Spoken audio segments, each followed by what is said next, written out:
एक बहुत बड़े वृंदावन उपासी एक सेठ जी थे, कलकत्ता के थे, लेकिन प्राण निकले उनके वृंदावन में।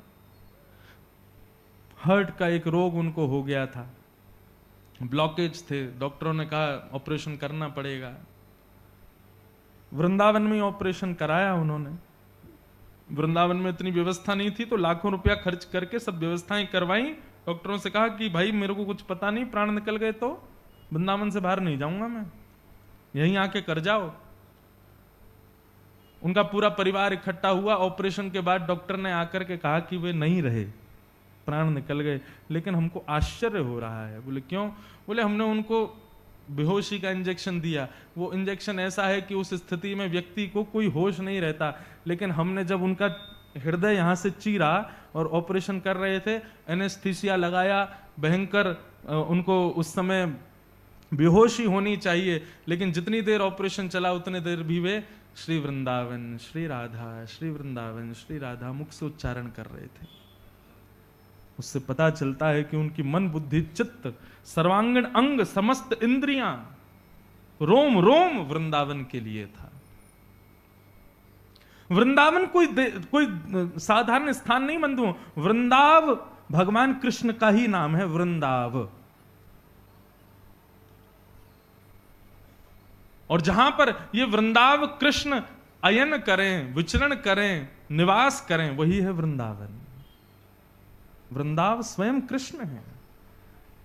वृंदावन में जाकर के श्री राधा रमण जी का दर्शन ही करना है, राधा वल्लभ जी का दर्शन ही करना है, बिहारी जी के दर्शन ही करने हैं, यमुना जी प्रणाम करनी, वृंदावन परिक्रमा करनी, तो ही वृंदावन आना माना जाएगा। नहीं, वृंदावन में आकर के कुछ मत करो, रजाई ओढ़ो, सोते रहो, बस वह भी भजन के समान ही है।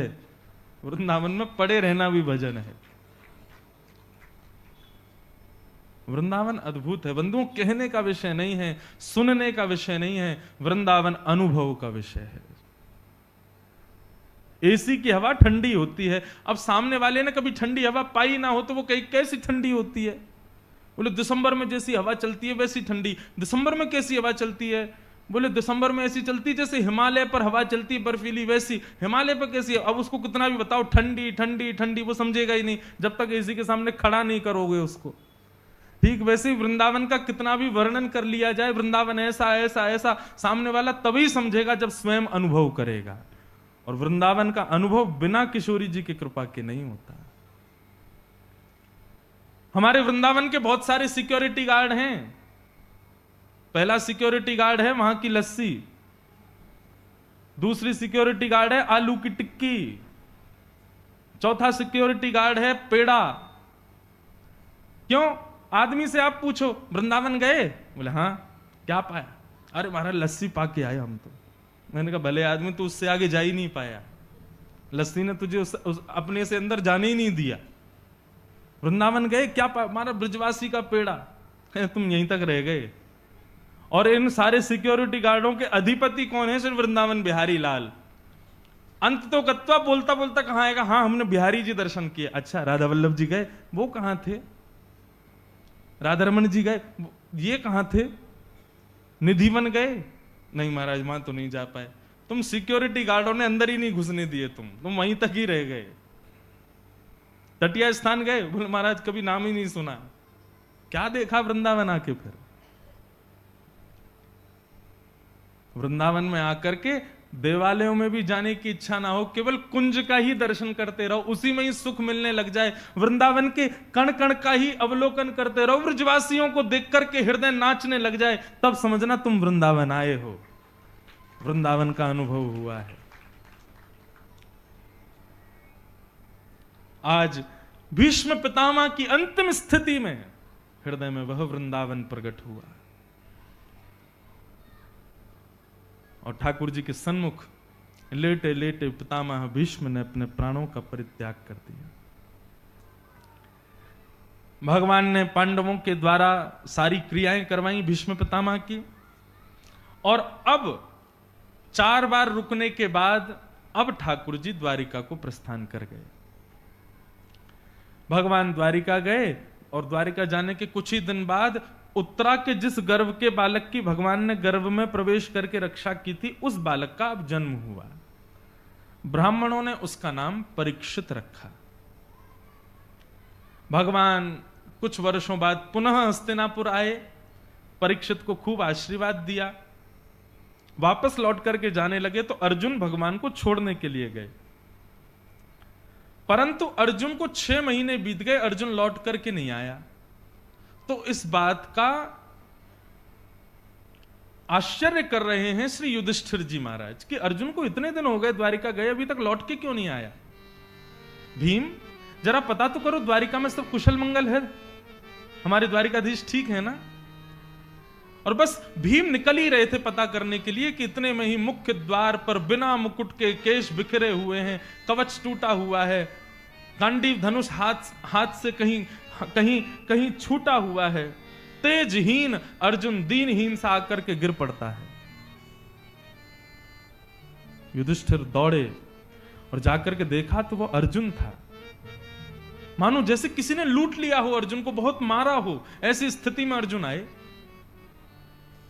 युधिष्ठिर ने पूछा, अर्जुन तुम द्वारिका गए थे? इतने महीनों से कहां थे? और द्वारिकाधीश ठीक है ना? द्वारिका में सब कुशल मंगल? तुम्हारी ये स्थिति कैसे हुई? तुम्हारी ये दुर्दशा किसने की?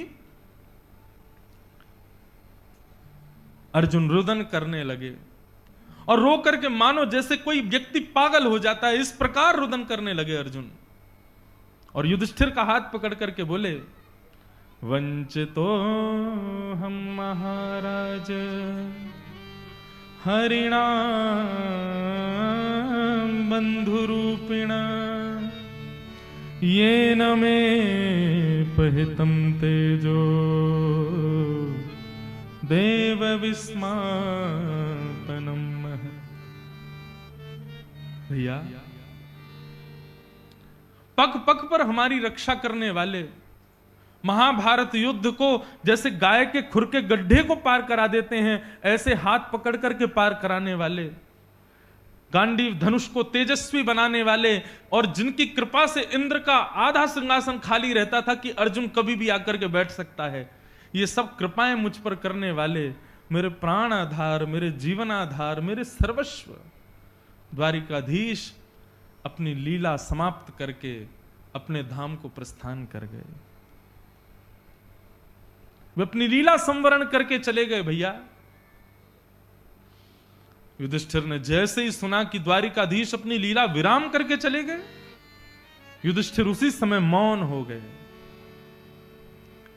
तभी वहां कुंती भुआ आ गई, वही कुंती जो कल भगवान की बड़ी मीठी मीठी स्तुति गा रही थी, ठाकुर जी को भगवान कहकर के प्रणाम कर रही थी, ठाकुर जी से विपत्तियां मांग रही थी।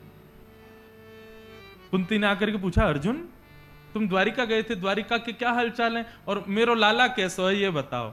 और जैसे अर्जुन ने बताया कि द्वारिकाधीश अपनी लीला समेट करके, अपनी लीला समाप्त करके अपने धाम वैकुंठ को प्रस्थान कर गए। कुंती की स्थिति तो यह कि वह सुनकर के कुछ और विचार करने की स्थिति में ही नहीं थी। जैसे ही सुना ठाकुर जी ने अपनी लीला पूरी कर दी, उसी समय कुंती ने अपने प्राणों का परित्याग कर दिया। युधिष्ठिर बोले, जिनकी कृपा से हमको हस्तिनापुर मिला है, जब वे ही अपनी लीला पूरी करके चले गए तो हम यहां क्या करेंगे बैठ करके। छोटे से परीक्षित को ले जाकर के राज्य गद्दी पर बिठा दिया, अपने मुकुट को परीक्षित के बगल में रख दिया, ब्राह्मणों से कहा कि आप परीक्षित को समय समय पर बताते रहना क्या करना है, अब यही राजा है हस्तिनापुर का। और 5 पांडव द्रौपदी के साथ स्वर्गारोहण को प्रस्थान कर गए। बंधुओं,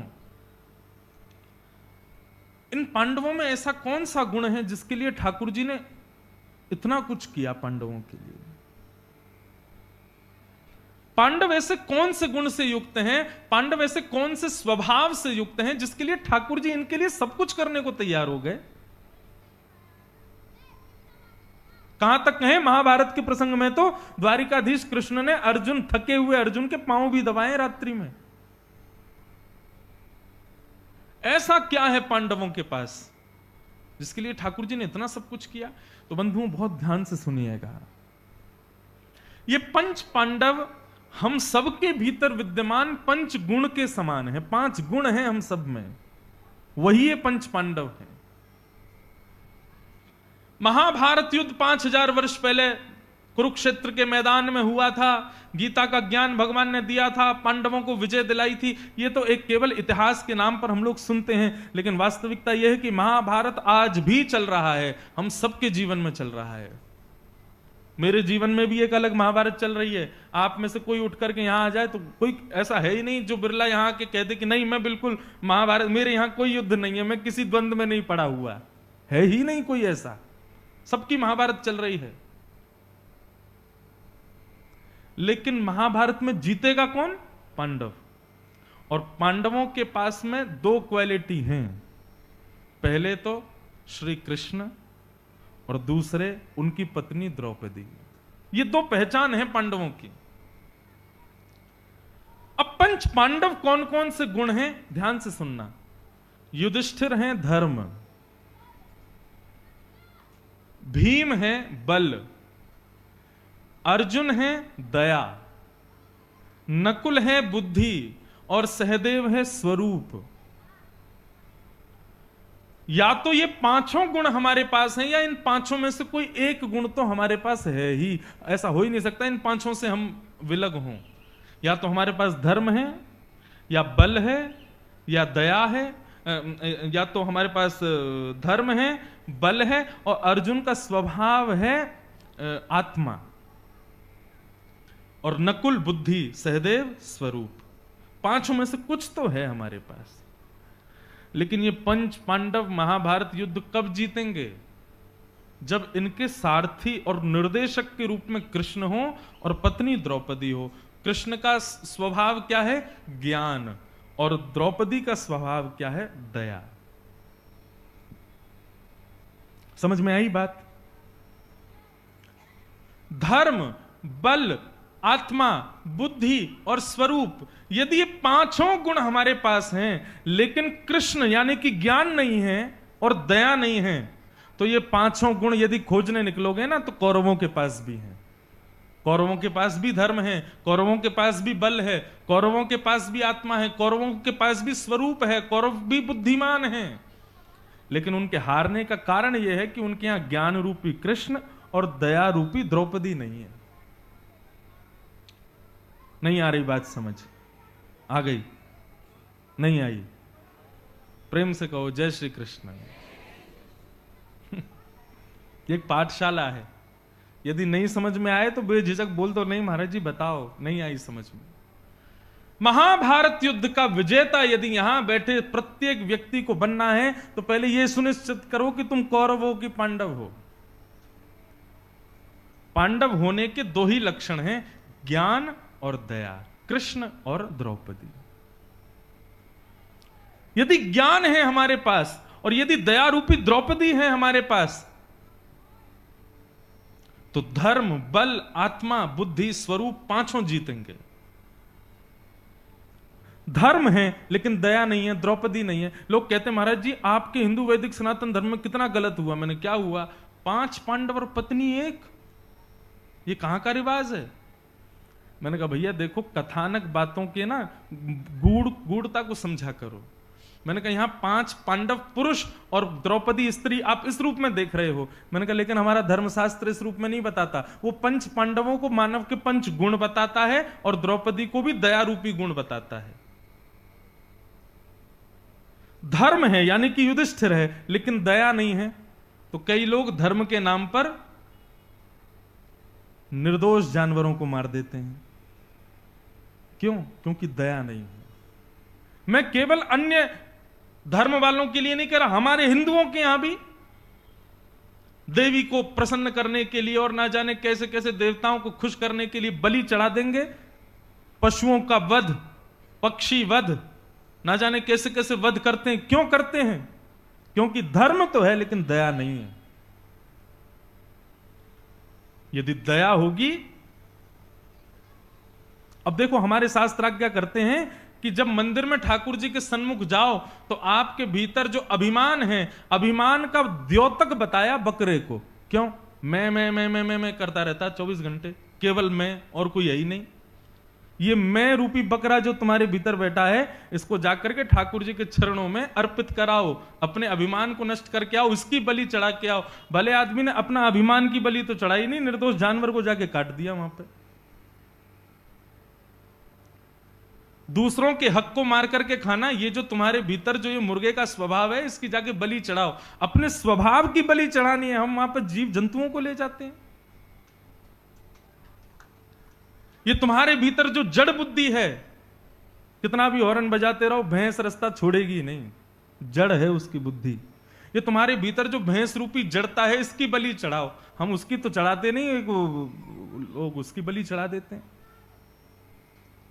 मैंने पहले दिन से कही है बात कि हमारे धर्मशास्त्र जो हैं ये संकेत में बात करते हैं, इशारों में बात करते हैं। गुरुजन सदगुरु जन प्राप्त होते हैं तो उस संकेत को प्रकट कर देते हैं कि क्या कहा जा रहा है। धर्म में दया नहीं होगी तो धर्म अधर्म हो जाएगा। इसलिए धर्म के साथ दया का होना जरूरी, मतलब युधिष्ठिर के साथ द्रौपदी का होना जरूरी है। बल के साथ में दया का होना जरूरी, यानी कि भीम के साथ में द्रौपदी का होना जरूरी। बल में यदि दया नहीं होगी तो बल तो राजा रावण में भी है और बल राजा राम में भी है, लेकिन रावण के बल में दया नहीं है और राम के बल में दया है। इसलिए रावण के बल ने रावण का भक्षण किया और राम के बल ने राम का रक्षण किया, क्योंकि दया है। कोई व्यक्ति बलवान है, चाहे तन से बलवान है, चाहे धन से बलवान है, चाहे बुद्धि से बलवान है, चाहे अपनी चतुराई से बलवान है, लेकिन दया होनी चाहिए। नहीं तो उसके सामने उसके बल में जो कमजोर है वो धनवान है और सामने वाला निर्धन है, तो बेचारे का कोई कुछ समझेगा ही नहीं, उसको आदमी नहीं मानेगा। वो कोई तन से बलवान है और सामने बेचारा कोई पतला दुबला आ जाए, उसको तो एक ही थप्पड़ में गिरता हुआ चलेगा। क्यों? दया नहीं है हृदय में। इसलिए भीम के साथ दया होनी चाहिए, आत्मा में दया होनी चाहिए।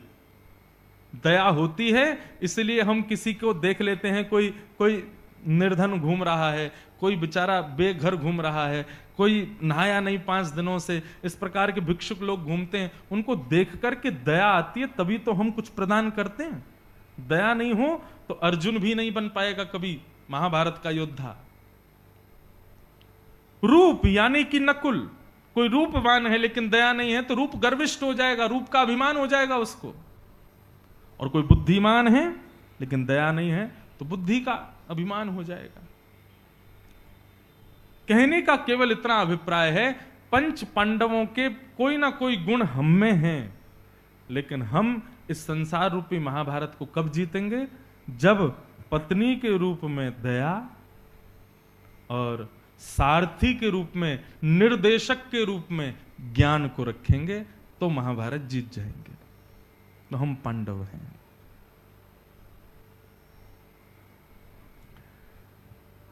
पांडवों ने स्वर्गारोहण को प्रस्थान किया, ऐसे पंच पांडवों को हम प्रणाम करते हैं। भगवान ने इनकी बहुत रक्षा की। पंच पांडवों को प्रणाम करते हुए अब बंधुओं धीरे धीरे राजा परीक्षित बड़े होने लगे। राजा परीक्षित ब्राह्मणों के नेतृत्व में रह करके राज शासन कर रहे हैं।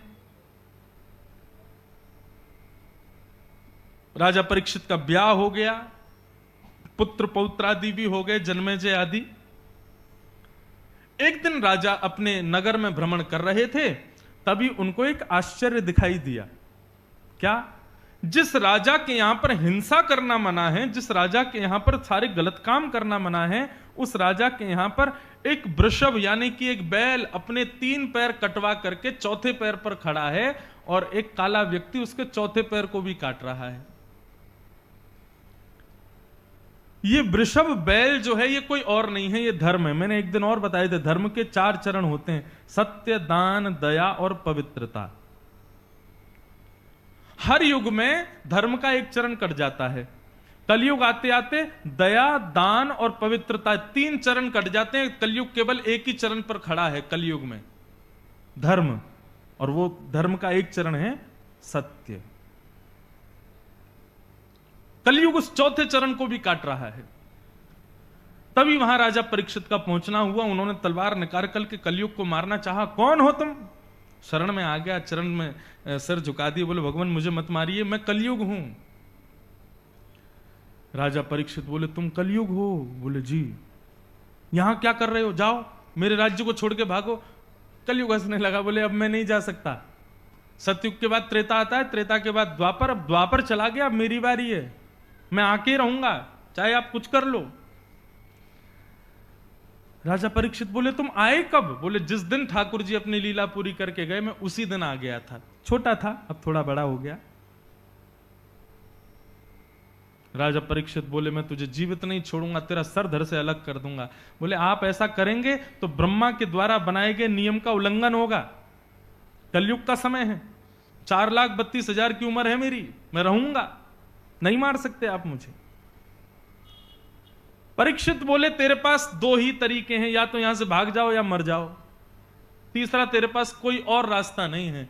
तब कलयुग ने कहा एक रास्ता और है भगवान। बोले आज्ञा करो। बोले आप चाहो तो मुझे कुछ स्थान दे दीजिए, मैं वहीं रहूंगा, उसके अतिरिक्त कहीं नहीं जाऊंगा। मैं ये विषय इसलिए कहता हूं क्योंकि मुझे आश्चर्य होता है ये विषय कहने में कि कलयुग को केवल 5 स्थान मिले। कितने? 5। और आज स्थिति देखो आप,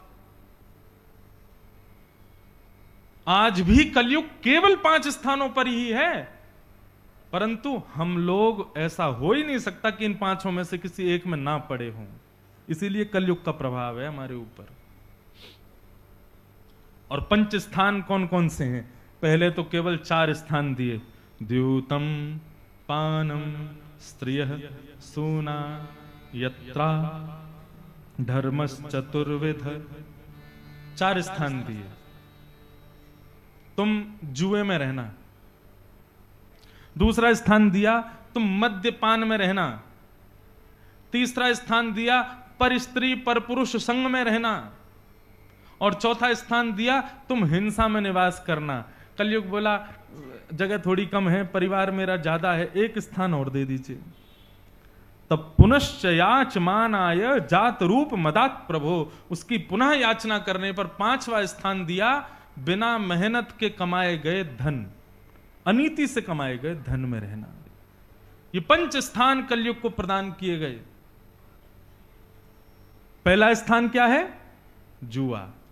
अब जुआ का मतलब केवल वही नहीं है लगे हैं उसमें पैसा लगा के, जुआ बहुत स्थानों में होता है। ये जो बात बात पे हम लोग कहते हैं ना, अच्छा लगी 500-500 की शर्त, ये भी जुआ है। शर्त लगा ले, ऐसा नहीं होगा। ये जो हम बार बार 10 रुपए के, 5 रुपए की, किसी भी प्रकार के धन के शर्त लगाते हैं और उसको दांव पर लगा देते हैं लक्ष्मी को। सीधी बात, जुए का मतलब क्या है? लक्ष्मी को दांव पर लगाना, वो जुआ है। उसमें कलयुग का निवास है। आप कहोगे महाराज जी क्यों है पाप कलयुग में ये जुआ खेलना या शर्त लगाना? साधारण भोगी लोगों के लिए वो लक्ष्मी, वो पैसा है, वो नोट है, वो धन है, लेकिन वास्तविकता क्या है? वो साक्षात लक्ष्मी है। लक्ष्मी को यदि दांव पर लगाओगे, किसी की पत्नी को यदि दांव पर लगाओगे, उसका पति छोड़ देगा आपको। लक्ष्मी के पति कौन है? स्वयं श्रीमन नारायण। नारायण को यदि पता चले मेरी पत्नी दांव पर लगी है, नारायण छोड़ देंगे? नारायण कुछ कहेंगे नहीं, लेकिन हां तुम्हारे जीवन में कलयुग को भेज देंगे, जाओ जितना हो सके इनके जीवन को सर्वनाश कर दो। द्यूतम जुए में रहता है। बल्कि स्थिति थोड़ी सी बदल लो, शर्त लगाने की स्थिति ज्यादा ही है तो एक काम करो, पैसे की मत लगाया करो। चल लगी 2-2 रसगुल्ला की शर्त, ये चल जाएगा।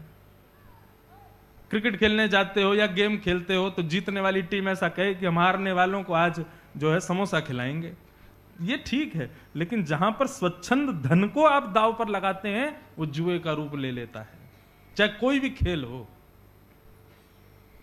द्यूतम जुआ पहला निवास। दूसरा निवास है पानम। अब पानम के भाव में केवल मद्यपान नहीं है, पानम में हर वो वस्तु जिसको मुख में लेना निषेध बताया गया उसका सेवन करना, उसमें कलयुग का निवास है। चाहे वो मदिरापान हो, चाहे वो मांस भक्षण हो, चाहे वो भक्ष अभद्र भोजन हो, और सीधी बात कहूं, बिना ठाकुर जी के भोग लगाया हुआ कोई भी प्रसादी का सामान हो। गीता स्पष्ट कहती है जीवन में कभी भी ठाकुर जी को बिना भोग लगाए कुछ भी मत पाना, और ठाकुर जी को वही भोग लगाना जो नियम बताए गए हैं। वहां जिन जिन चीजों का निषेध बताया वो ठाकुर जी को भोग में नहीं आनी चाहिए। अब आजकल लोग इतने ज्यादा व्यवस्थित हो गए कि अपने चटपने के अनुसार सब वस्तु घर में बना लेते हैं। श्रीनाथ जी के मंदिर में टमाटर का प्रवेश निषेध है, कई मंदिरों में बैगन का प्रवेश निषेध है, कई मंदिरों में आदि आदि वस्तुओं का प्रवेश निषेध है। ठीक है, इन सब वस्तुओं को तो पाओ। अब देखो पिज्जा, ये भारतीय कल्चर का भोजन तो है नहीं, लेकिन आदमी को खाना है तो इसलिए अपने घर में ही बना लेते हैं, और घर में बना के ठाकुर जी को भोग धरा देते हैं, और ठाकुर जी का भोग लगा के उसको पा लेते हैं। बर्गर ठाकुर जी को भोग लगा के पा लेते हैं, और कह देते हैं कि हमने तो अपने। देखो, भोग में केवल सामग्री नहीं, सामग्री में प्रयोग होने वाले व्यंजन और सामग्री का स्वरूप दोनों ठाकुर जी के अनुकूल होना चाहिए। आज भी हमारे वृंदावन के भोग परंपरा में रात्रि का भोजन जब ठाकुर जी करते हैं ना, तो छोटी छोटी पूड़ियां बनाई जाती हैं। बोले क्यों? बोले लाला थक गए हो, गैया चरा के हार गए हो, पूड़ी तोड़े को कैसे, या हमारे छोटी छोटी पूड़ी बनाओ, सीधी पूड़ी सब्जी ते लगा खा जाएगा। अब तुमने धर दिया ठाकुर जी के आगे बर्गर। ठाकुर जी पहले तो यूं ही देखेंगे इसको पाए कैसे। अब फिर भैया इतना श्रृंगार करें ठाकुर जी, यहाँ पे सुंदर जो है का मोती लगाया भयो है, यहाँ पे नथ बेसर पहनी, भैया वो पूरा मुंह खोल के कैसे खाएंगे, सब गिर जाएगा नीचे। ठाकुर जी को वो प्रदान करो जो उनके लिए सहज हो, और फिर पाओ भी वही जो ठाकुर जी को भोग लगे। दूसरी स्थिति मतलब भक्ष सेवन में कलयुग का निवास। लोग तंबाकू खाते हैं। आपको पता है तंबाकू के खेत में बाउंड्री नहीं होती। क्यों बाउंड्री क्यों लगाते हैं? जानवर नहीं खा जाएं। लेकिन तंबाकू को जानवर भी नहीं खाते, गधा भी नहीं खाते। और जब इंसान मीड़ मीड़ के खा रहा होता है, गधा कहता है ले इसको तो मैं भी नहीं खाता, तू खा रहा है इसको। ऐसी वस्तुओं का सेवन क्यों करना? कितनी बड़ी विडंबना। कलयुग नहीं है तो क्या है? तंबाकू के पाउच में बाहर स्पष्ट लिखा है मुझे खाओगे तो मैं तुम्हें मार दूंगा जान से। Tobacco kills. आदमी क्या करता है? उस पर हाथ रख लेता है, देखना नहीं पड़े, खोल खाल के तुरंत डाली, खा गया। स्पष्ट कह रहा, वो खुद ही कह रहा है मैं जहर हूं, तुम्हारे प्राण लेने के लिए मेरा जन्म हुआ है, हम उसको खा लेते हैं। ये कलयुग नहीं है तो क्या है? जीवन में बंधुओं कभी भी जिह्वा पर उस वस्तु को कभी, पूज्य श्री डोंगरे जी महाराज कहते थे अपनी कथा में, ये देह एक देवालय है। हमारा चित्त जो है इस कुंज में श्री राधा रमण जी बैठे हैं। जैसे मंदिर में मदिरा पान नहीं करते, जैसे मंदिर में भक्ष नहीं खाते, मंदिर में कोई गलत खा करके नहीं जाता। क्यों? मंदिर जा रहा हूं। वो तो इंसानों के बनाया गया मंदिर है, तुम्हारा शरीर तो भगवान ने बनाया है, इसमें भक्ष को क्यों ले जाते हो? सदैव एक प्रकार से सीधी बात कहूं, उस वस्तु को मुख से भीतर धारण करो जो वस्तु आप ठाकुर जी को अर्पित कर सको, क्योंकि चित्त में नाथ बैठे हैं।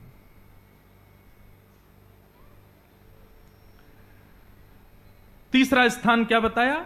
पर स्त्री संग, पर पुरुष संग। विवाह के पश्चात अन्यत्र किसी को भी देखो तो उसके प्रति आदर का भाव ही रखो।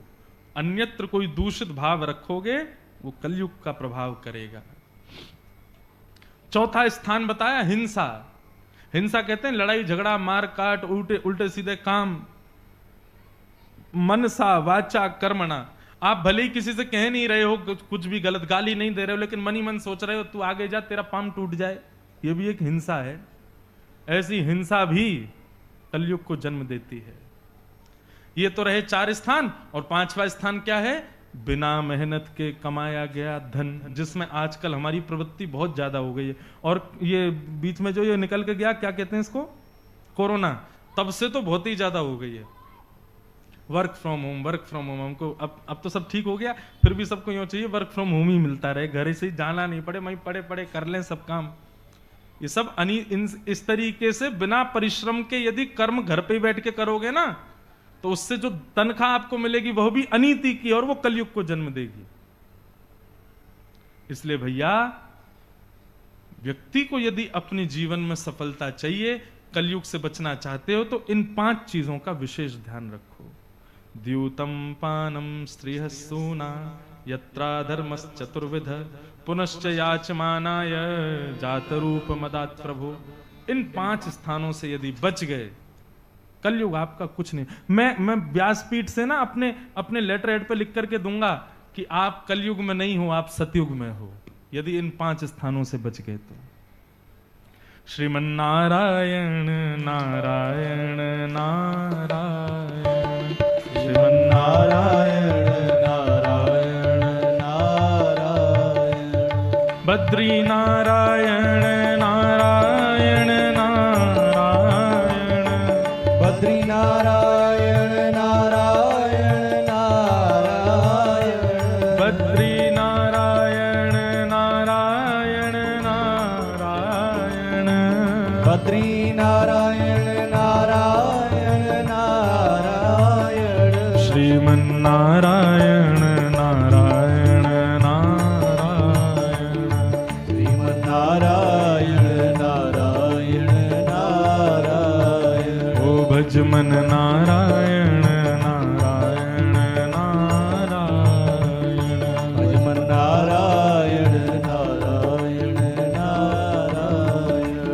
भगवद नारायण नारायण नारायण, भगवद नारायण नारायण नारायण, भजमन नारायण नारायण नारायण, भजमन नारायण नारायण नारायण, श्रीमन्नारायण नारायण नारायण, नारायण नारायण नारायण, भजमन नारायण नारायण नारायण, भजमन नारायण नारायण नारायण। श्री गंगा मैया की जय, श्री भगवत धाम की जय, पूज्य सदगुरुदेव भगवान की जय, श्री युगल जोड़ी सरकार की जय। परम पूजनीय प्रातः स्मरणीय हम सबके मध्य में विराजमान नित्य वंदनीय पूज्य श्री भगवत धाम वाले पूज्य महाराज श्री डॉक्टर स्वामी श्री विवेकानंद जी महाराज के श्री चरणों में व्यासपीठ से समस्त श्रोताओं की ओर से बारंबार प्रणाम। संत जनों का नाम उच्चारण करने में मेरे को बड़ा अंदर से भाव कम आता है, इसलिए मैं भगवत धाम वाले महाराज जी कहता हूँ, परंतु भाव लगता है कि कई लोग इसको लाइव भी सुन रहे हैं यूट्यूब पर, तो उन लोगों को भी महाराज जी का नाम स्मृति में आए, इसलिए थोड़ा सा बस नाम कह देते हैं। परंतु ऐसे श्रेष्ठ जनों का देखो, कुछ नाम लेने के लिए मना किया गया शास्त्रों में। संत जनों का, गुरुजनों का नाम स्पष्ट नहीं बोलना चाहिए, स्वनाम अपना नाम भी स्पष्ट नहीं बोलना चाहिए, अपने प्रेमियों का नाम, अपनी प्रियतमा यानी पत्नी या फिर पति पति का, पत्नी पति का, ये नाम नहीं बोलने चाहिए। क्यों? आयु क्षीण होती है। इसलिए जो पति अपने पत्नी का नाम लेकर के बोलते हैं, भले ही कुछ और संबोधन करके बोलो, स्पष्ट नाम नहीं बोलना चाहिए। अब पहले तो पत्नियां भी नहीं लेती थी, आजकल लेने लग गई हैं पतियों के नाम, उनको भी नहीं लेना चाहिए। कुछ शास्त्र की मर्यादाएं हैं, उन पर ध्यान देना चाहिए। गुरुजनों के भी स्पष्ट नाम नहीं लेने चाहिए। क्यों? सीखी हुई विद्या विस्मृत हो जाती है। गुरुजनों का नाम लेने से पहले इसलिए परम पूजनीय, प्रातः स्मरणीय आदि आदि सब भाव कहे जाते हैं। स्वनाम भी नहीं लेना चाहिए, अपना नाम भी स्पष्ट नहीं बोलना चाहिए। तो पूज्य महाराज जी पधारे। तो बंधुओं, ये 5 स्थान मिले हैं कलयुग को। द्यूतम पानम स्त्रियः सूना, और 5वां स्थान क्या है? अनीति का धन। अपना भला चाहते हो तो इन 5 की तरफ कभी मत जाना। और यदि कभी इन पांचों की तरफ नहीं गए आप, तो स्वयं को सतयुग में ही मानिएगा। सतयुग, त्रेता या फिर द्वापर के ही हो आप कलयुग के हो ही नहीं। 5 स्थान प्रदान किए गए, परंतु 5 स्थान देने के बाद राजा परीक्षित स्वयं भटक गए। जैसे ही अपने भवन में लौट करके आए तो कारागृह खोल करके तिजोरी में देख रहे थे क्या क्या सामान है, तभी एक मुकुट दिखाई दिया। वो मुकुट जरासंध का था। भीम ने जब जरासंध को मारा तब वो मुकुट लेके आए थे। परीक्षित ने उस मुकुट को अपने सिर पर धारण किया, केवल देखने के लिए कि मैं कैसा लग रहा हूं। मुकुट पहनते ही अनीति का धन है, उसने प्रभाव दिखाना शुरू कर दिया। और स्थिति यह हुई कि जिस राजा के यहां हिंसा करना मना था, पाप था, वो राजा स्वयं आखेट को गए वन में हिंसा करने के लिए। हिंसा तो कर नहीं पाए, लेकिन प्यास से व्याकुल राजा तभी एक आश्रम में पहुंचे और वहां आश्रम में शमिक ऋषि का दर्शन किया। शमिक ऋषि त्रातक समाधि में बैठे थे। त्रातक समाधि की स्थिति क्या होती है? शरीर तो वहीं रहेगा, परंतु श्वास नहीं चलेगी। नब्ज देखोगे तो नब्ज भी बंद है। वो अपने चित्त से कहीं और प्रवेश कर जाता है, उसको त्रातक समाधि कहते हैं। और हमारे वृंदावन की भाषा में उसको मानसी समाधि कहते हैं। कौन सी समाधि? मानसी। हरिदासी परंपरा में, श्री हरिवंश परंपरा में मानसी समाधि का, मानसी सेवा का बहुत बड़ा भाव है। मतलब ठाकुर जी सामने बैठे हैं और आप उनका श्रृंगार कर रहे हो, अर्चना कर रहे हो, भोग लगा रहे हो, आरती कर रहे हो, नैवेद्य अर्पित कर रहे हो।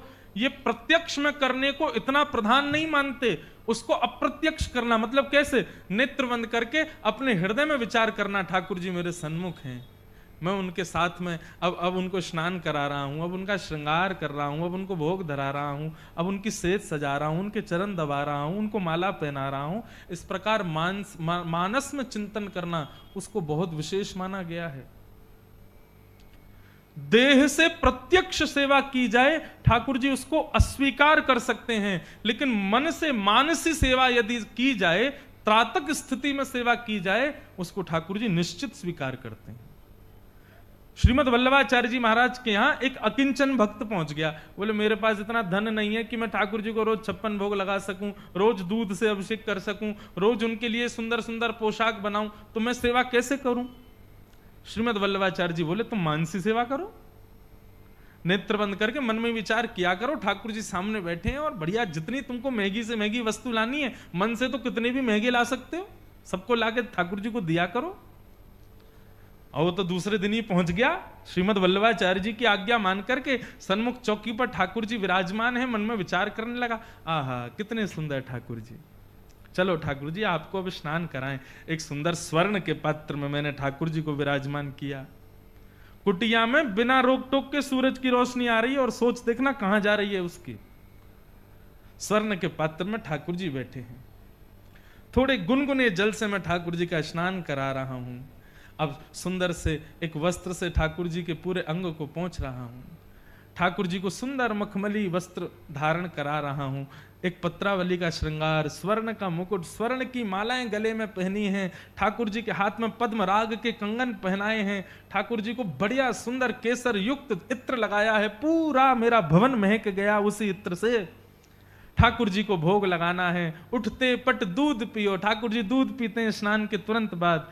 ठाकुर जी के लिए बढ़िया दोहरी गाय का दूध लाया हूं, उस दूध को ठाकुर जी को अर्पित कर रहा हूं। केसर डाली है, किशमिश डाली है, बढ़िया उसमें बहुत सारे बादाम आदि सब मिला करके, अब थोड़ी इसमें शक्कर डाली, 1 चम्मच डाली, 2 चम्मच डाली, अरे शक्कर तो ज्यादा हो गई, 1 चम्मच निकाल देता हूं। जैसे ही निकालने लगा ठाकुर जी सच में प्रकट होकर उसका हाथ पकड़ने लगे। जैसे ही उसका हाथ पकड़ा, उसने नेत्र खोल करके देखा, सामने श्याम सुंदर बैठे हैं और श्याम सुंदर बोले तेरी सच की शक्कर लग रही है जो तू निकाल रहा है। दंडवत प्रणाम किया भगवान। जाकर के जब वल्लभाचार्य जी को बताया तो बोले कि मानसी सेवा है। प्रत्यक्ष देह से की गई सेवा को भले ही अस्वीकार कर दें ठाकुर जी, लेकिन मानसी सेवा को कभी अस्वीकार नहीं करते। मानसी सेवा होना बहुत मुश्किल है, पर हो जाए ना तो तो उससे दिव्य कुछ नहीं। एक बहुत प्रिय प्रसंग है मेरा, स्वामी श्री हरिदास जी महाराज जब वृंदावन में विराजते थे, बिहारी जी प्रकट हुए थे। प्रकट हुए कुछ महीने हुए थे बिहारी जी को, अब तो कितने 500 वर्ष हो गए, 500 वर्ष के आसपास हो गए बिहारी जी, अभी बिहार पंचमी गई है। तो बिहारी जी को प्रकट हुए कुछ महीने ही हुए थे। बिहारी जी कहां प्रकट हुए? निधिवन। वैसे देखो बिहारी जी का असली नाम है कुंज बिहारी। क्या नाम है? वो बाद में दिल्ली वाले लोगों ने कर दिया बांके बिहारी, लेकिन लाल जी का जो मुख्य नाम है ना वो है कुंज बिहारी, क्योंकि ठाकुर जी कुंज में प्रकट हुए थे। कुंज किसे कहते हैं? जब दो लताएं मिलकर के आपस में जुड़ करके एक सघन अंतःपुर का निर्माण कर दें, उसमें ठाकुर जी सुख से विराजते हैं, उसको कुंज कहते हैं। हमारे वृंदावन में बड़ी कुंज हैं, ऐसी लता पत्रों की ऐसे गोल गोल बनी होंगी, उसमें ठाकुर जी विचरण करते हैं, वो ठाकुर जी को बड़ी प्रिय है। उसमें जो प्रकट हुए उनका नाम है कुंज बिहारी। श्री कुंज बिहारी प्रकट हुए, निधिवन में विराजते थे। तो महाराज धीरे धीरे दशों दिशाओं में हवा की तरह बात फैल गई कि श्री वृंदावन में स्वामी श्री हरिदास जी के प्रभाव से और उनके भजन के प्रताप से ठाकुर जी स्वयं प्रकट हुए हैं। वो बड़े सुंदर ठाकुर जी हैं, सब दर्शन करने के लिए आते थे। लाहौर के एक सेठ को पता चला कि श्रीधाम वृंदावन में कुंज बिहारी प्रकट हुए हैं। कुंज बिहारी को अर्पित करने के लिए उस सेठ ने खस का इत्र मंगवाया। हमारे बिहारी जी को इत्र की सेवा बड़ी प्रिय है, और अभी गर्मियों के समय में तो चोबा, खस जो बनता है ना उसका जो गाढ़ापन होता है उसको चोबा कहते हैं, वो बिल्कुल ऐसा तार जैसा होता है, वो लगाते हैं बिहारी जी। चोबा, चंदन नाम सुना, चोबा माथे पे लगाएंगे, ठोड़ी पे लगाएंगे, अंग पे तो खूब मालिश करवाते हैं बिहारी जी इत्र की। तो एक लाहौर का एक सेठ था, वो इत्र उसने मंगवाया महंगा वाला खस का, और स्वर्ण का बढ़िया पात्र लिया, उसमें इत्र लेकर के बिहारी जी को चढ़ाने के लिए निकल पड़ा लाहौर से। स्थिति ये बताते हैं कि महाराज उसके इत्र की सुगंधी ऐसी थी कि वो जिस जिस नगर से निकलता था वहां के नगर के लोग अपने घरों में बैठे बैठे उस इत्र की सुगंधी का अनुभव करते थे। बोले भैया ये सुगंधी कहां से आ रही है? तब बताते, बोले एक लाहौर का भक्त है, वो वृंदावन जा रहा है बिहारी जी को इत्र चढ़ाने, तो उसी के इत्र की सुगंधी है। तो कई लोग तो इत्र की सुगंधी को सूंघ करके उस भक्त के संग हो लिए कि हम भी चल रहे हैं बिहारी जी का दर्शन करके आएंगे। और देखते ही देखते महाराज हजारों भक्तों की टोली वृंदावन पहुंची, परंतु उस भक्त के भीतर में थोड़ा सा मान आ गया कि मैं बहुत बड़ा इत्र लेके आया हूं, सोने के पात्र में लेके आया हूं, महंगा वाला इत्र है, वृंदावन के लोग सब लोग प्रसन्न हो जाएंगे। भाई ऐसी वस्तु ठाकुर जी को किसी ने नहीं अर्पित की जैसी ये लेके आया है। जैसे ही निधिवन राज में उसने प्रवेश किया, ठाकुर जी राजभोग अरोग रहे थे, कपाट लगे हुए थे। सब रसिकाचार्यों ने कहा भैया अभी तो ठाकुर जी को भोग लग रहा है, अभी समय लगेगा दर्शन में, तुम एक काम करो, तब तक क्या करोगे? तो यमुना जी पे स्वामी श्री हरिदास जी महाराज अपनी मानसी सेवा में बैठे हैं, तुम वहां जाके स्वामी जी को प्रणाम कराओ। अब उसको पता नहीं था मानसी सेवा किसे कहते हैं। स्वामी श्री हरिदास जी महाराज मानसी में बैठे थे। आज भी मैंने अपने नेत्रों से इस भरी सर्दी में भी वृंदावन के संतों को पसीने में लथपथ देखा मानसी सेवा में। वो किसी स्थिति में होते हैं, उनका देह वहां होता है लेकिन चित्त वहां नहीं होता। जैसे ही वो भक्त पहुंचा तो स्वामी श्री हरिदास जी महाराज बैठे थे मानसी सेवा में, कभी हिल रहे हैं, कभी मुस्कुरा रहे हैं, कभी कोई भाव मन में, अंदर ही अंदर कुछ कुंज की लीला चल रही है। उसको थोड़े अपने इत्र का मान था, उसने स्वामी जी को प्रणाम किया और थोड़ा समीप ना इत्र रख दिया और इत्र का ढक्कन और खोल दिया ऊपर से कि सुगंधी आ जाए तो इस स्वामी जी के नेत्र खुलेंगे तो ये पूछेंगे भैया सुगंधी कहां से आई, तो मैं बताऊंगा मैं लेके आया हूं। और स्वामी श्री हरिदास जी महाराज थोड़ी देर तो चिंतन करते रहे और थोड़ी देर में ही ना जाने क्या हुआ, ऐसे रेत को आसपास अपने खोजने लगे, कुछ खोदने लगे। तभी वो इत्र के पात्र पर उनका हाथ पड़ा, उन्होंने उठाया, उठा करके सीधा उसको यमुना जी में फेंक दिया। पूरे इत्र को स्वर्ण के पात्र के सहित फेंक दिया। वो भक्त तो देखता रह गया, इतना महंगा इत्र इतने महंगे पात्र में लेकर के आया मैं, और अभी ठाकुर जी को चढ़ा भी नहीं था और ये बाबा ने फेंक दिया। एक बार भी ये विचार नहीं किया कितना महंगा है, क्या है, ये कैसी स्थिति है भैया। वो स्वामी हरदास जी को पकड़ने के लिए, कुछ पूछने के लिए जाने लगा तो वैष्णवों ने रोक दिया, बोले अभी स्पर्श मत करना।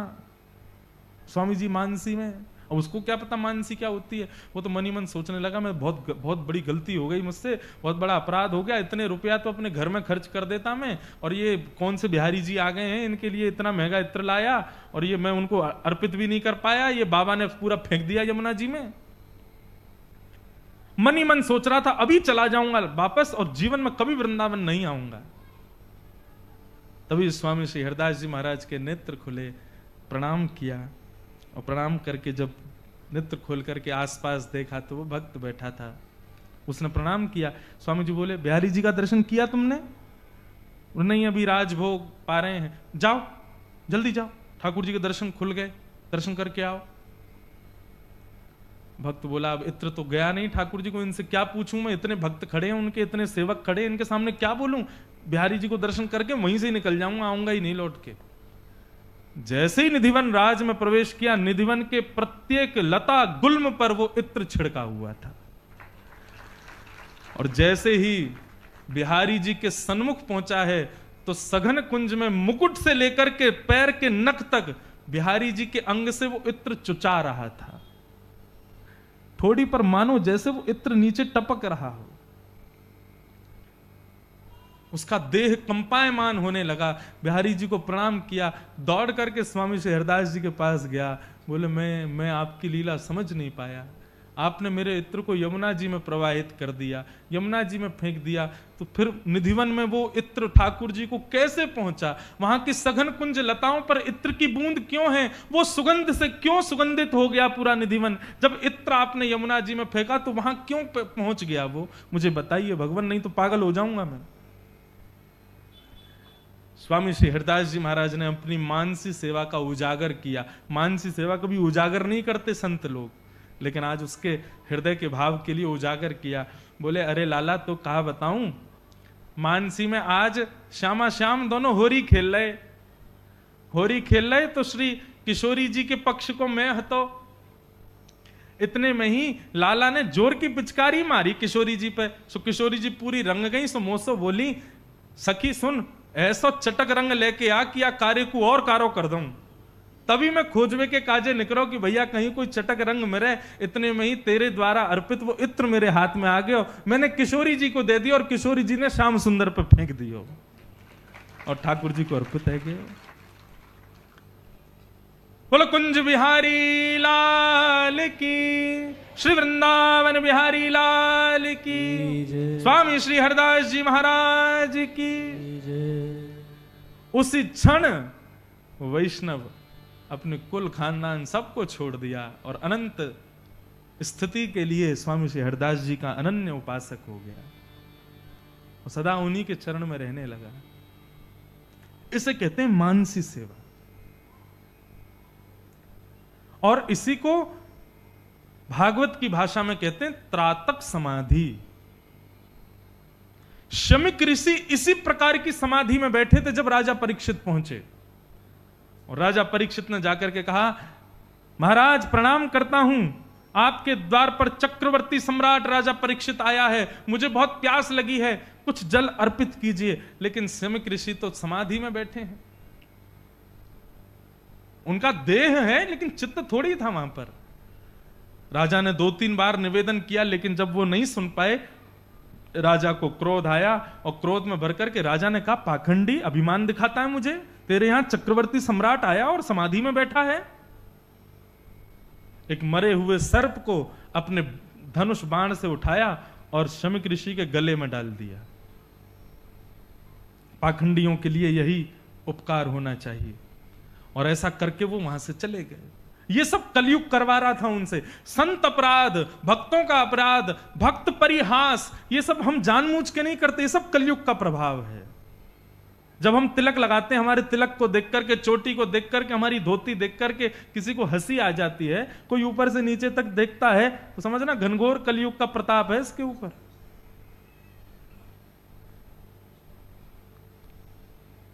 वास्तव में ये तिलक, ये चोटी, ये धोती, ये कोई अन्य भाव नहीं है। जिस प्रकार विवाह होने के बाद सौभाग्यवती नारी मांग में सिंदूर भरती है, गले में मंगलसूत्र पहनती है, और विवाह से पहले कुछ भी पहने, लेकिन विवाह के बाद अधिकतर साड़ी पहनती है, हाथों में चूड़ियां पहनती है। क्यों? इससे सामने वाले को पता चल जाए कि ये रिजर्व्ड है, बुक हो गई है पहले ही। ठीक वैसे ही किसी के माथे पर तिलक दिखे, किसी के गले में कंठी दिखे, कोई धोती में दिखे, चोटी वाला दिखे, तो समझ जाना ये रिजर्व्ड हो गया है, ठाकुर जी ने इसको स्वीकार कर लिया है, ये ठाकुर जी का हो गया है। अरे ये भेष कोई आपको रिझाने के लिए थोड़ा ही है। मीराबाई कहती हैं, जिन भेषा मारो सांवरो रीझ है, जिन भेषा मेरो गिरधर रीझ है, मैं तो सो ही भेष धरूंगी। पत्नी श्रृंगार करती है ताकि मैं विवाह में जा रही हूं तो वहां चार लोग पूछें ये हार कहां से लाई हो, साड़ी कहां से लाई हो, तुम्हारा श्रृंगार बड़ा सुंदर है, मेकअप बहुत बढ़िया किया। पति श्रृंगार करता है, कोट वोट पहनता है, तो ताकि मेरे मित्रगण मिले तो पूछें कि भाई कोट कहां से लिया। लेकिन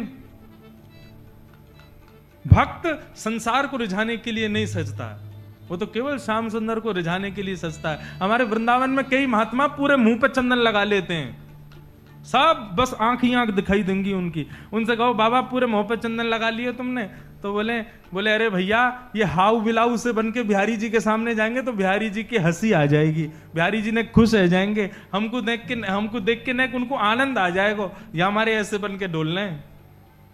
श्रृंगार भी केवल ठाकुर जी को रिझाने के लिए हो। जिन भेषा मेरो सांवरो रीझे, जिन भेषा मेरो सांवरो रीझे, जिन भेषा मारो गिरधर रीझे, जिन भेषा मारो गिरधर रीझे, ओ जिन भेषा मारो रमणा रीझे, जिन भेषा मारो रमणा रीझे, मैं तो सो ही भेष धरूंगी, हो मैं तो सो ही भेष धरूंगी, हाँ मैं तो सो ही भेष धरूंगी, हो मैं तो सो ही भेष धरूंगी। मीराबाई कहती है मैं बैरागन हूंगी, मैं बैरागन हूँ, हाँ हूंगी, मैं बैरागन हूंगी, होंगी, मैं बैरागन होंगी। हो बाला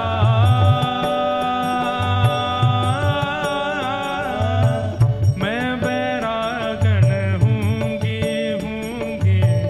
मैं बैरागन हूंगी, होंगी, मैं बैरागन हूँ, हाँ हूंगी, मैं बैरागन होंगी, होंगी, मैं बैरागन हूँ, ओ होंगे मैं बैरागन होंगी, होंगी, मैं बैरागन होंगी।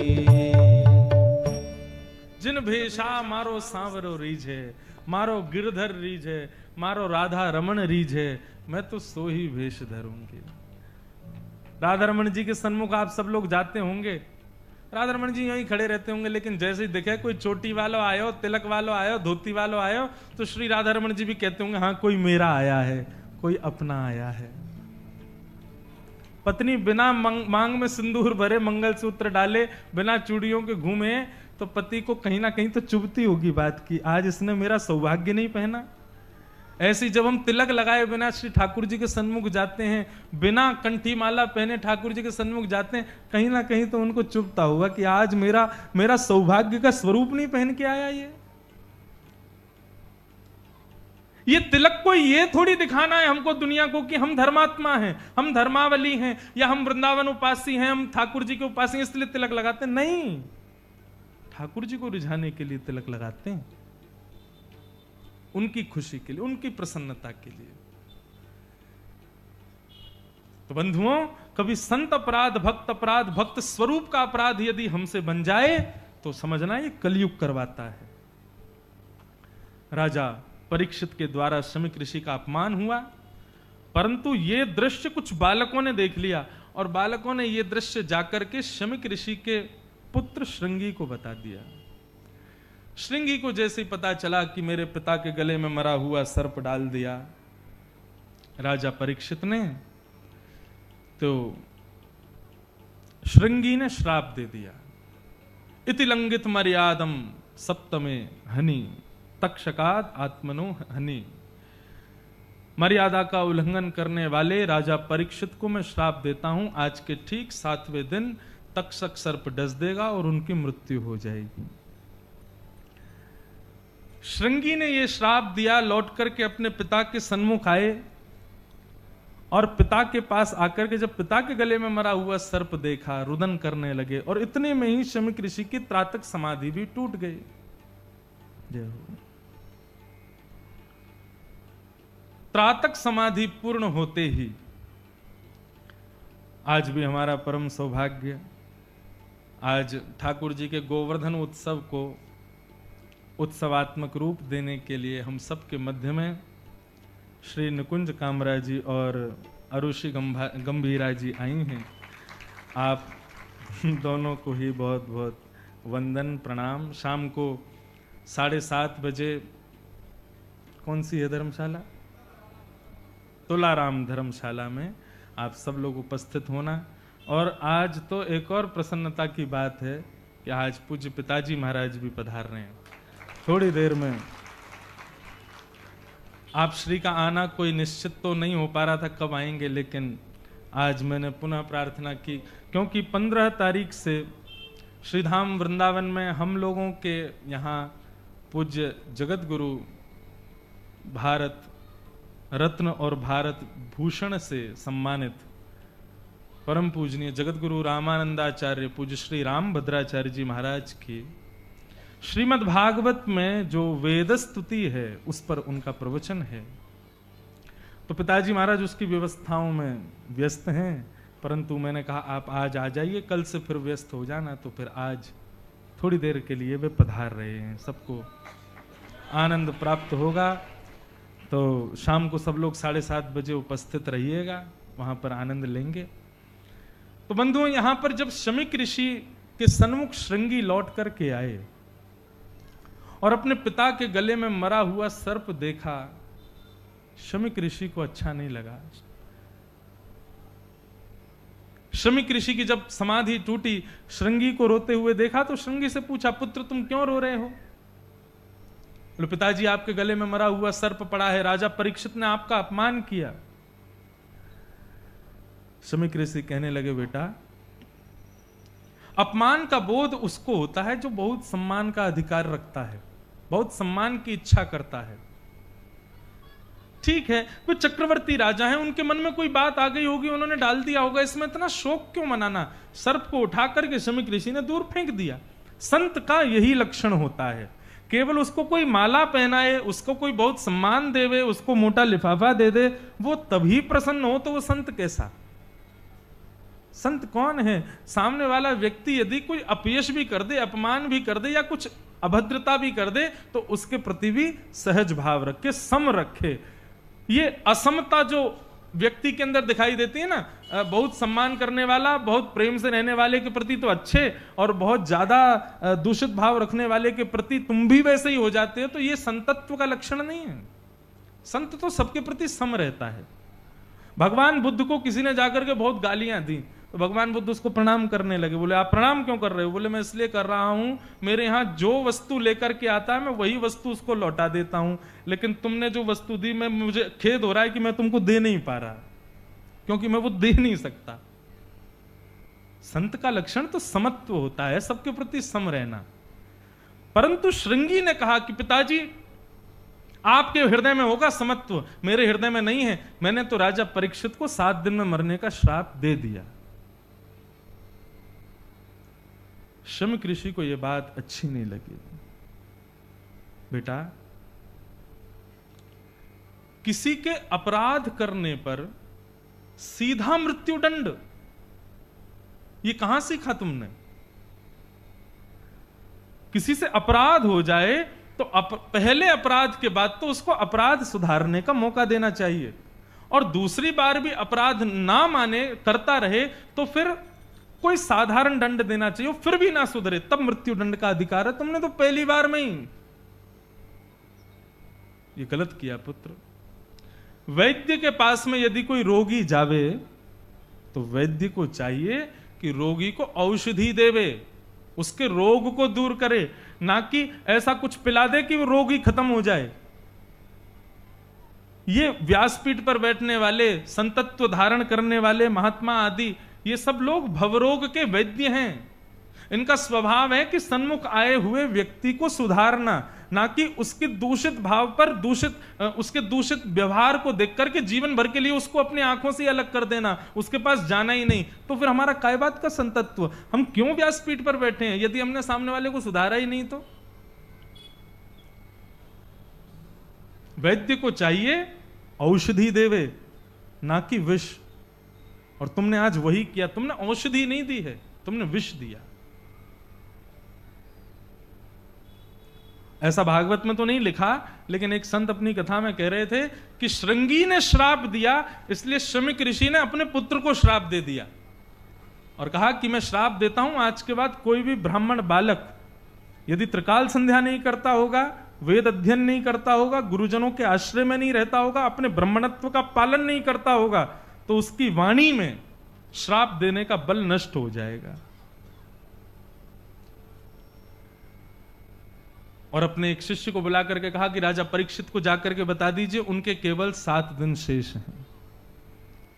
राजा परीक्षित ने जैसे ही यहां पर अपना मुकुट उतारा, मुकुट उतारते ही राजा परीक्षित को बोध हुआ कि मैंने गलत किया है। बंधु एक बात बताऊं, मानव का सबसे बड़ा लक्षण क्या है, सबसे बड़ा सद्गुण क्या है?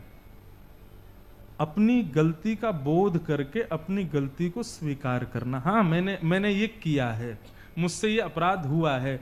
अपने दुर्गुणों को स्वीकार करना मानव का सबसे बड़ा सद्गुण है।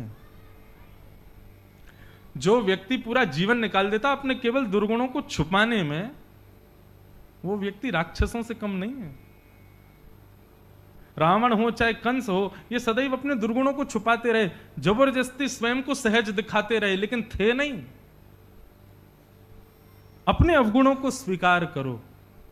राजा परीक्षित ने जैसे ही मुकुट उतारा, उनको बोध हुआ कि मैंने बहुत बड़ी गलती की, एक महात्मा के गले में मरा हुआ सर्प डाल दिया।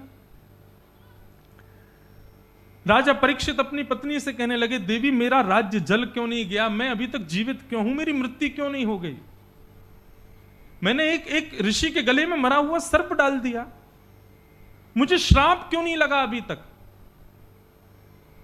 तभी शमिक ऋषि आए, शमिक ऋषि के शिष्य गौरमुख आए और आकर के बोले, राजा परीक्षित आपने आज महाराज शमिक के गले में मरा हुआ सर्प डाल दिया, इसलिए श्रृंगी ने आपको 7 दिन में मरने का श्राप दिया है। आपके जीवन के केवल 7 दिन बचे हैं, अपनी मुक्ति का उपाय खोज लीजिए। राजा परीक्षित उदास नहीं हुए, हताश नहीं हुए। क्रोधापि देवेन वरेण तुल्यम। शास्त्र आज्ञा करते हैं, बड़े लोगों का क्रोध, माता पिता का क्रोध, गुरुजनों का क्रोध, संत महात्माओं का क्रोध वरदान के समान होता है। यदि कोई संत तुम्हारे आगे आ जाए और आकर के सीधे गले लगाने लग जाए, पुचकारने लग जाए, तो समझना अभी कहीं पे तो कमी है। लेकिन संत सामने से निकले, महाराज सीधे एक आध थप्पड़ मारता हुआ जावे, 2-4 सुनाता हुआ जावे, माता पिता 2-4 गाली दिन में 3-4 बार तो दे दें, तब समझना कि हाँ अब हम सही जा रहे हैं। यदि माता पिता गाली नहीं देते हैं, मारपीट नहीं करते हैं, ज्यादा चिल्लाते नहीं है, गुस्सा नहीं करते, तो बच्चों को चाहिए ऐसा कुछ ना कुछ करें जिससे माता पिता को गुस्सा आवे। वो क्रोध में भर करके 4 शब्द सुनाएंगे तभी तुम्हारा उत्थान होगा। क्रोधापि देवेन वरेण तुल्यम। बड़े लोगों का क्रोध वरदान के समान होता है। जिस व्यक्ति ने, जिस बालक ने अपने बाल्यकाल से लेकर के अपनी युवावस्था तक कभी माता पिता से कभी पिटाई नहीं खाई, कभी उनसे सुना नहीं, कभी उनके गुस्सा को नहीं सहन किया, वो बालक कभी उच्च श्रेणी का कोई श्रेष्ठ व्यक्ति नहीं बन पाएगा।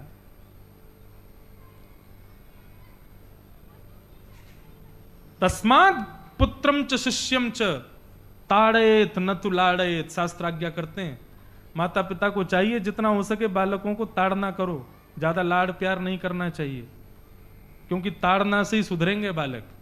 और आजकल के बालकों को तो बहुत ही ताड़ना की जरूरत है, आजकल तो बहुत बिगड़ गए बच्चे। हमारे समय में तो स्कूल में पिटाई होती थी, अब तो स्कूलों में पिटाई भी बंद हो गई है। कहां से सुधरेंगे? पत्थर में छेनी हथौड़ा नहीं पड़ेगा तो कहां से मूर्ति बनेगा, कब पूजेगा वो? इसलिए भले स्कूल में नहीं पिट रहे हो, माता पिता को चाहिए घर में ही पीटते हैं, थोड़ा बहुत तो पीटा करें। लेकिन ये भी नहीं कि हापुड़ में महाराज कल से हाहाकार मच जाए, बच्चे धरना पे बैठ जाएं बाहर। ऐसे व्यास जी कथा करके गए कि हमारा जीना दुश्वार कर गए घरों में। ताड़ना का मतलब होता है आपके नेत्र ही इतने गंभीर हो जाएं कि बच्चे उसी से ही सतर्क रहें। मानव का स्वभाव ना जल की तरह होता है, और जल को फैलाओगे ना तो जल सदैव ढलान पे ही जाता है। मानव भी ऐसा, जरा सी छूट मिलती है ना पाप की ओर ही भागता है। उसको ऊपर चढ़ाने के लिए, जैसे जल को चढ़ाने के लिए मोटर चाहिए ना, ऐसी मानव को भी श्रेष्ठ बनाने के लिए ये ताड़ना बहुत जरूरी है। ताड़ना का मतलब मारना नहीं होता, ताड़ना का मतलब समय समय पर क्रोध करना, समय समय पर एक प्रकार से कथा भी ताड़ना है, सत्य मार्ग का प्रदर्शन करना। तुम गलत कर रहे हो ये उनके मुंह पर बता देना, ये कथा ही तो करती है। राजा परीक्षित को जब पता चला कि मुझे 7 दिन में मरने का श्राप मिला है, वो दुखी नहीं हुए। अपने पुत्र को राज्य गद्दी पर बिठा दिया और पत्नी से बोले, देवी मैं बहुत प्रसन्न हूं, शायद पृथ्वी का सबसे प्रसन्न व्यक्ति हूं। क्यों? मुझे यह शोक नहीं है कि मुझे 7 दिन में मरने का श्राप मिला, मुझे इस बात की प्रसन्नता है कि मुझे एक संत ने बता दिया कि तुम्हारे केवल 7 दिन शेष बचे हैं। इस पृथ्वी पर एक व्यक्ति भी ऐसा नहीं है जो कह सके अगला क्षण भी वो जीवित रहेगा, लेकिन मैं कह सकता हूं कि 7 दिन से पहले परब्रह्म भी मुझको नहीं मार सकता। संसार में कोई नहीं कह सकता कि मैं कल जीवित रहूंगा, कल भी कथा में आऊंगा, कल भी कथा सुनूंगा ना, कुछ नहीं पता। परंतु आज परीक्षित कह रहे हैं कि मैं निश्चित रूप से कह सकता हूं कि अब मेरे प्राण 7 दिन से पहले नहीं निकलेंगे। और इस प्रसन्नता को धारण करके परीक्षित जी महाराज निकल पड़े, गंगा के तट पर पहुंचे, असंख्य संत पधारे। सब संतों से ज्यादा वार्तालाप ना करते हुए राजा परीक्षित ने सीधा अपने उद्धार का प्रश्न किया। बंधुओं, एक आज्ञा और करते हैं संतजन कि संत से ना क्षण ही मांगना चाहिए, बस ज्यादा समय नहीं, और उस क्षण में भी अपना उद्धार कैसे हो यही पूछना चाहिए। संकोच मानव का एक गहना है, और जो लोग संतों के सन्मुख, गुरुजनों के सन्मुख संकोच नहीं करते ना, मुझे उनको देख करके पता नहीं बड़ा अजीब लगता है। जो बड़े मुक्त हस्त से अपने गुरुजनों के सामने बोलने लग जाते हैं और महाराज ठाके मार करके हंसी करते हैं, ठीक है, कभी कभी वैसा माहौल हो तो चाहिए, लेकिन फिर भी अपने गुरुजनों के सन्मुख जितना हो सके थोड़े संकुचित रहो, थोड़े संकोच में रहो, स्पष्ट बातों को कहने में थोड़े सकुचाओ, शिष्य का लक्षण है। राजा परीक्षित ने और कहीं बात में कुछ नहीं कहा। संत आए, सबसे हाथ जोड़ करके कहा, मेरे जीवन के केवल 7 दिन बचे हैं, मुझे भगवत प्राप्ति कैसे हो, मुझे मुक्ति कैसे हो, मुझे यह बताइए। सब संत अलग अलग मार्ग बताने लगे, लेकिन नहीं को मुनिर्यस्य वचः प्रमाण, कोई भी प्रमाण से नहीं कह पाया कि राजन तुम ऐसा करो तुम्हें मुक्ति मिल जाएगी। और तभी वहां पर आगमन हुआ श्री सुखदेव जी महाराज का कि तत्रा भवद भगवान व्यास पुत्रो यदृच्छया गामटमानो नपेक्षः अलक्षलिंगो निजलाभ तुष्टो व्रतश्च बालैरवधूत भेष। श्री सुखदेव जी महाराज की, श्री सुखदेव जी का आगमन हुआ और सुखदेव जी आते ही सीधे उस आसन पर विराजमान हो गए जो आसन परीक्षित ने सन्मुख रखा था। सुखदेव जी आकर के बैठे, राजा परीक्षित ने चरणों में प्रणाम किया और प्रणाम करते हुए कहते हैं, ये शाम संस्मरणात् पुंसाम सद्य सुद्यन्ति वै गृहा किं पुनः दर्शन स्पर्श पाद शौचासनादिभिः। आप जैसे संतों का तो केवल घर बैठ करके स्मरण कर लिया जाए ना, उसी से मुक्त हो जाते हैं। परंतु भगवान, मैं आपसे पूछना चाहता हूं, जल्दी मरने वाले की मुक्ति का उपाय क्या है? ये 2 प्रश्न किए। अब यहां पर 2 बातें आती हैं कि राजा परीक्षित एक श्लोक में तो कहता है कि आप जैसे संतों का घर बैठ के स्मरण करने मात्र से मुक्त हो जाते हैं, और दूसरे भाव में कह रहे हैं कि जल्दी मरने वाली की मुक्ति का उपाय क्या? इसका मतलब पहली बात तो केवल ये ऐसे ही जो है बोल दी इन्होंने, इसका मतलब उस पर विश्वास नहीं है इनको। ऐसा नहीं है बंधु। राजा परीक्षित जो ये प्रश्न कर रहे हैं ना, जल्दी मरने वाले की मुक्ति का उपाय क्या है, ये प्रश्न अपने लिए नहीं कर रहे हैं। राजा परीक्षित को पता है मैं गंगा के तट पर बैठा हूं, इतने सारे संत मेरे सामने बैठे हैं, मैं इन सबके संग में बैठा बैठा कुछ ना भी करूंगा, केवल बात ही करता रहूंगा, और तो भी 7 दिन बाद मेरे प्राण निकल जाएंगे ना, तो संतों के संग के प्रभाव से मुझे मुक्ति मिल जाएगी। लेकिन फिर भी राजा परीक्षित क्यों पूछ रहे हैं कि जल्दी मरने वाले की मुक्ति का उपाय क्या है? राजा परीक्षित हम लोगों के लिए पूछ रहे हैं। मैं एक राजा हूं, मेरे पर कृपा करने के लिए इतने संत आ गए, लेकिन कल को साधारण मानव पर कृपा करने के लिए इतने संत प्रकट नहीं होंगे। इसलिए मैं उन साधारण मानवों के लिए पूछ लेता हूं कि यदि वे कभी मेरी स्थिति में आ जाएं तो उनको क्या करना है। हम सब म्रियमाण अवस्था में हैं, कभी भी किसी की भी मृत्यु हो सकती है। अकाट्य सत्य है मृत्यु, कुछ नहीं पता कब प्राण निकल जाए। हम सब मरणासन अवस्था में हैं राजा परीक्षित की तरह, बल्कि राजा परीक्षित तो फिर भी धन्य है कि 7 दिन उसको पता, हमें तो पता भी नहीं है। हम सब ऐसा क्या करें कि अंतिम श्वास आवे उससे पूर्व ही हम उस उपाय को करके भगवत धाम की प्राप्ति अपनी सुनिश्चित कर लें। इसलिए राजा परीक्षित ने प्रश्न किया। और यहां से अब श्री सुखदेव जी महाराज कहना प्रारंभ कर रहे हैं। सुखदेव जी को हम लोग वंदन कर लें। भागवत के मुख्य श्रोता हैं, मुख्य वक्ता हैं श्री सुखदेव जी महाराज। उनको 2 मिनट अपने भाव से सब लोग प्रणाम करो। रहा गोते हूं मैं भव सिंधु के मझधार में, खा रहा सब लोग गोते हूँ मैं भव सिंधु के मझधार में, खा रहा गोते हूँ मैं भव सिंधु के मझधार में, खा रहा गोते हूँ मैं भव सिंधु के मझधार में,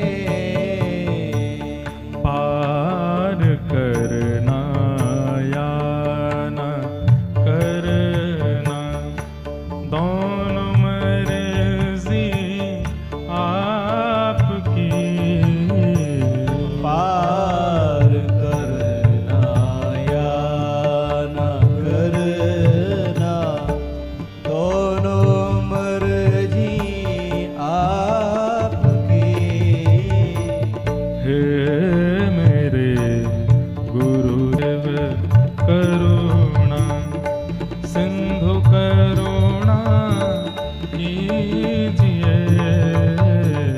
हे मेरे गुरुदेव करुणा, आप भी यदि छोड़ देंगे, हे मेरे सद्गुरुदेव भगवान की सिंधु करुणा कीजिए,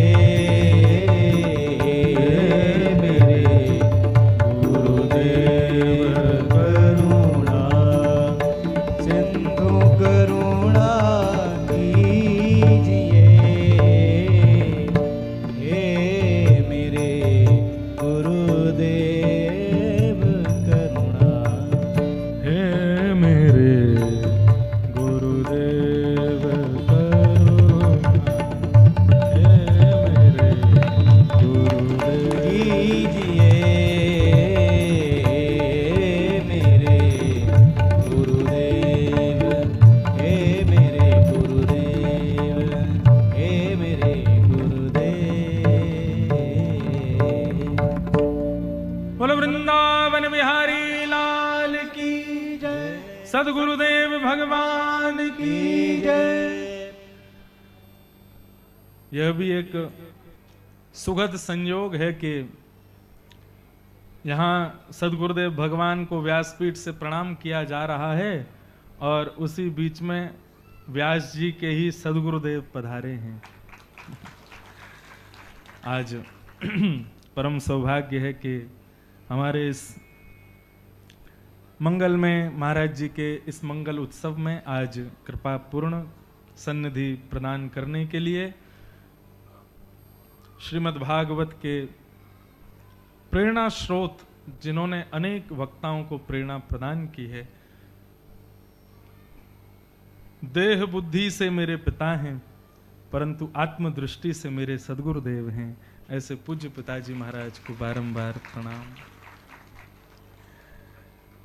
ये सौभाग्य है दास का। वैसे तो पिता गुरुस्त्वम जगताम धीशो, इंद्र भगवान से कहते हैं कि आप ही मेरे पिता हो और आप ही मेरे गुरु हो, लेकिन वहां पर यह है नहीं, इंद्र जबरदस्ती बोल रहा है। भगवान उसके ना तो पिता है ना गुरु है, लेकिन वो जबरदस्ती बोलता है कि आप ही मेरे गुरु हो और आप मेरे पिता भी हो। लेकिन यहां जबरदस्ती नहीं है, यहां सहज ही है, यही मेरे पिता हैं और आप ही मेरे गुरु हैं।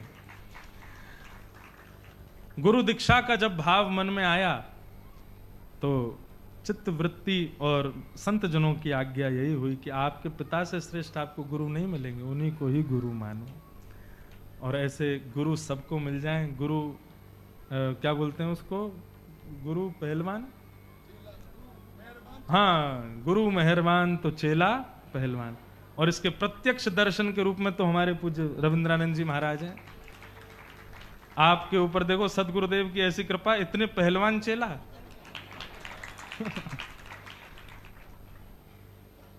तो ये बड़ी कृपा है कि आज पूज्य सदगुरुदेव पधारे। आज सुबह सहज भाव से ही मैंने कहा, तो शिष्य होने के नाते तो थोड़ा संकोच होता है, लेकिन पुत्र होने के नाते एक अधिकार भी है। एक बार तो शिष्य बन के कहता हूं पिता गुरुजी आ जाओ, गुरुजी कहेंगे नहीं कल आएंगे परसों आएंगे, तो फिर पिता बन के पुत्र बन के कह देता हूं आज ही आना पड़ेगा।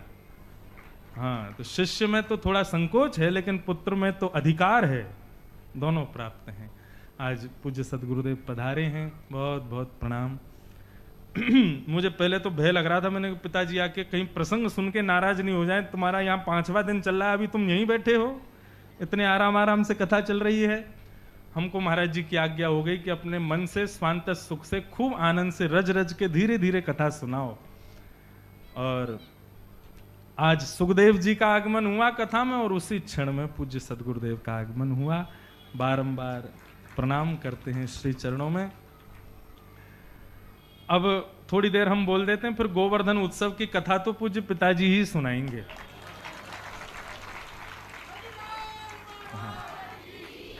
ये पुत्र के अधिकार से था। हाँ, कहीं शिष्यत्व से कहता तो हो सकता मना भी कर देते, लेकिन ब्रज की लीला तो भैया जैसी हमारे पूज्य पिताजी महाराज के में, वो तो आनंद ही अलग है।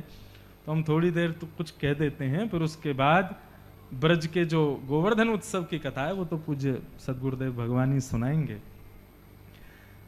राजा परीक्षित के सन्मुख श्री शुकाचार्य जी महाराज का आगमन हुआ। बंधुओं, एक बात आपको संकेत रूप से कह दूं,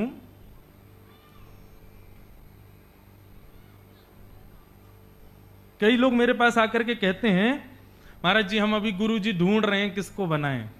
सुन के बड़ा अटपटा लगता है। गुरु कोई ढूंढने का विषय थोड़ी ही है, गुरु कोई वस्तु थोड़ी जो उसको ढूंढा जाए। गुरु ढूंढने पर नहीं मिलता। भगवत कृपा से गुरु तो सहज ही पूर्ववर्ती ठाकुर जी ने नियोजित कर रखा है आपका, बस मिलन की देर है। मिलन होते ही गुरु प्राप्त हो जाएंगे। जिसके प्रति आपका तन मन धन समस्त सर्व न्योछावर करने की भावना आ जाए, वही गुरु हैं।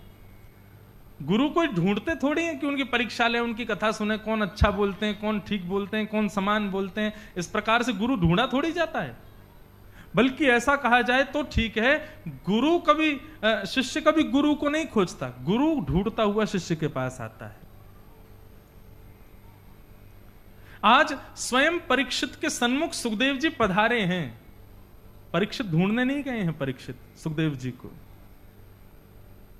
गुरु स्वयं पधारते हैं, गुरु स्वयं कृपा करते हैं, स्वयं जीवन को अंगीकार करते हैं। परीक्षित जी महाराज ने प्रश्न किया और श्री सुखदेव जी महाराज अब यहां से कहना प्रारंभ करते हैं।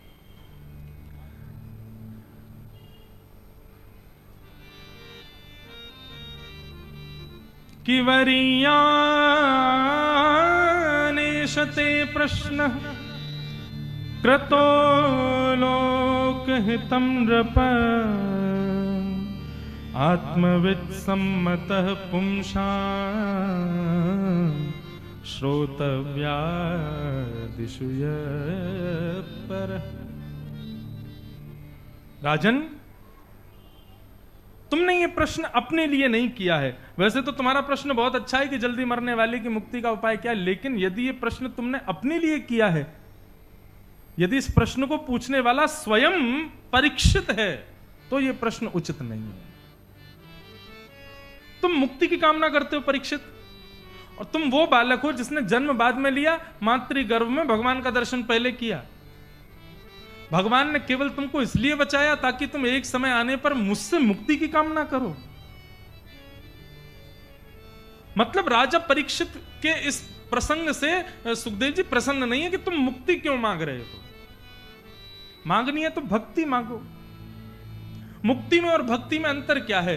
केवल इतना समझ लीजिए, मुक्ति संसार का हर व्यक्ति चाहता है। किसी से भी पूछ लो क्या चाहते हो, जितने दिन रहूं उतने दिन खुश रहूं और जब मर जाऊं तो मुझे मुक्ति मिल जाए। सबका यही भाव है। परंतु वैष्णवों को, वृंदावन से संबंध रखने वालों को, गुरुजनों के आश्रय में रहने वालों को मुक्ति नौनसी खारी लागे।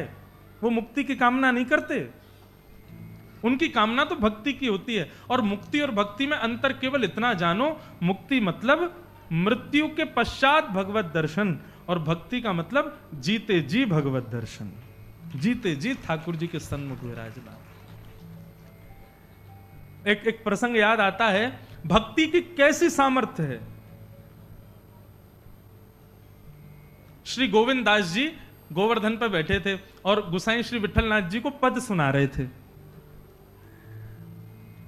गुसाई श्री विठलनाथ जी बैठ करके सुन रहे थे और गोविंद दास जी बैठ करके पद गा रहे थे, और पद गाते गाते गाते ऊंचे ऊंचे स्वर ले में, और ऊंचे ऊंचे स्वर लेकर के अपने बगल में कोई था नहीं उनके, और बगल में ऐसे इशारा करके कहें, हाँ तुम भी लो, तुम भी गाओ, न को रूचो लगाओ, हाँ ऐसे ही, बिल्कुल ऐसे ही, इस प्रकार से बात भी करें बीच में। अब सामने बैठे गोसाई विठलनाथ जी मन में विचार करें, ये किससे बात कर रहा है।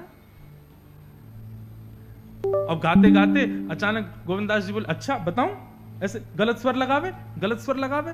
तो गोसाई जी बोले, ए गोविंदा, किससे बात कर रहे हो?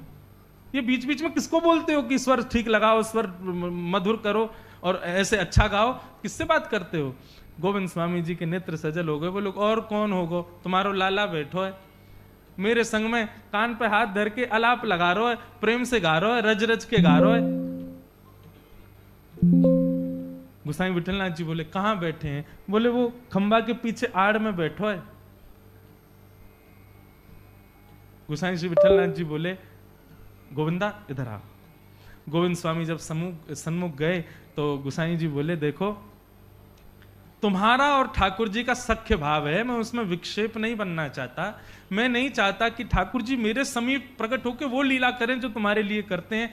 लेकिन गोविंदा, मैं बस इतना पूछना चाहूं, ठाकुर जी तुमको सुनाई देते हैं, वो कैसे गाते हैं?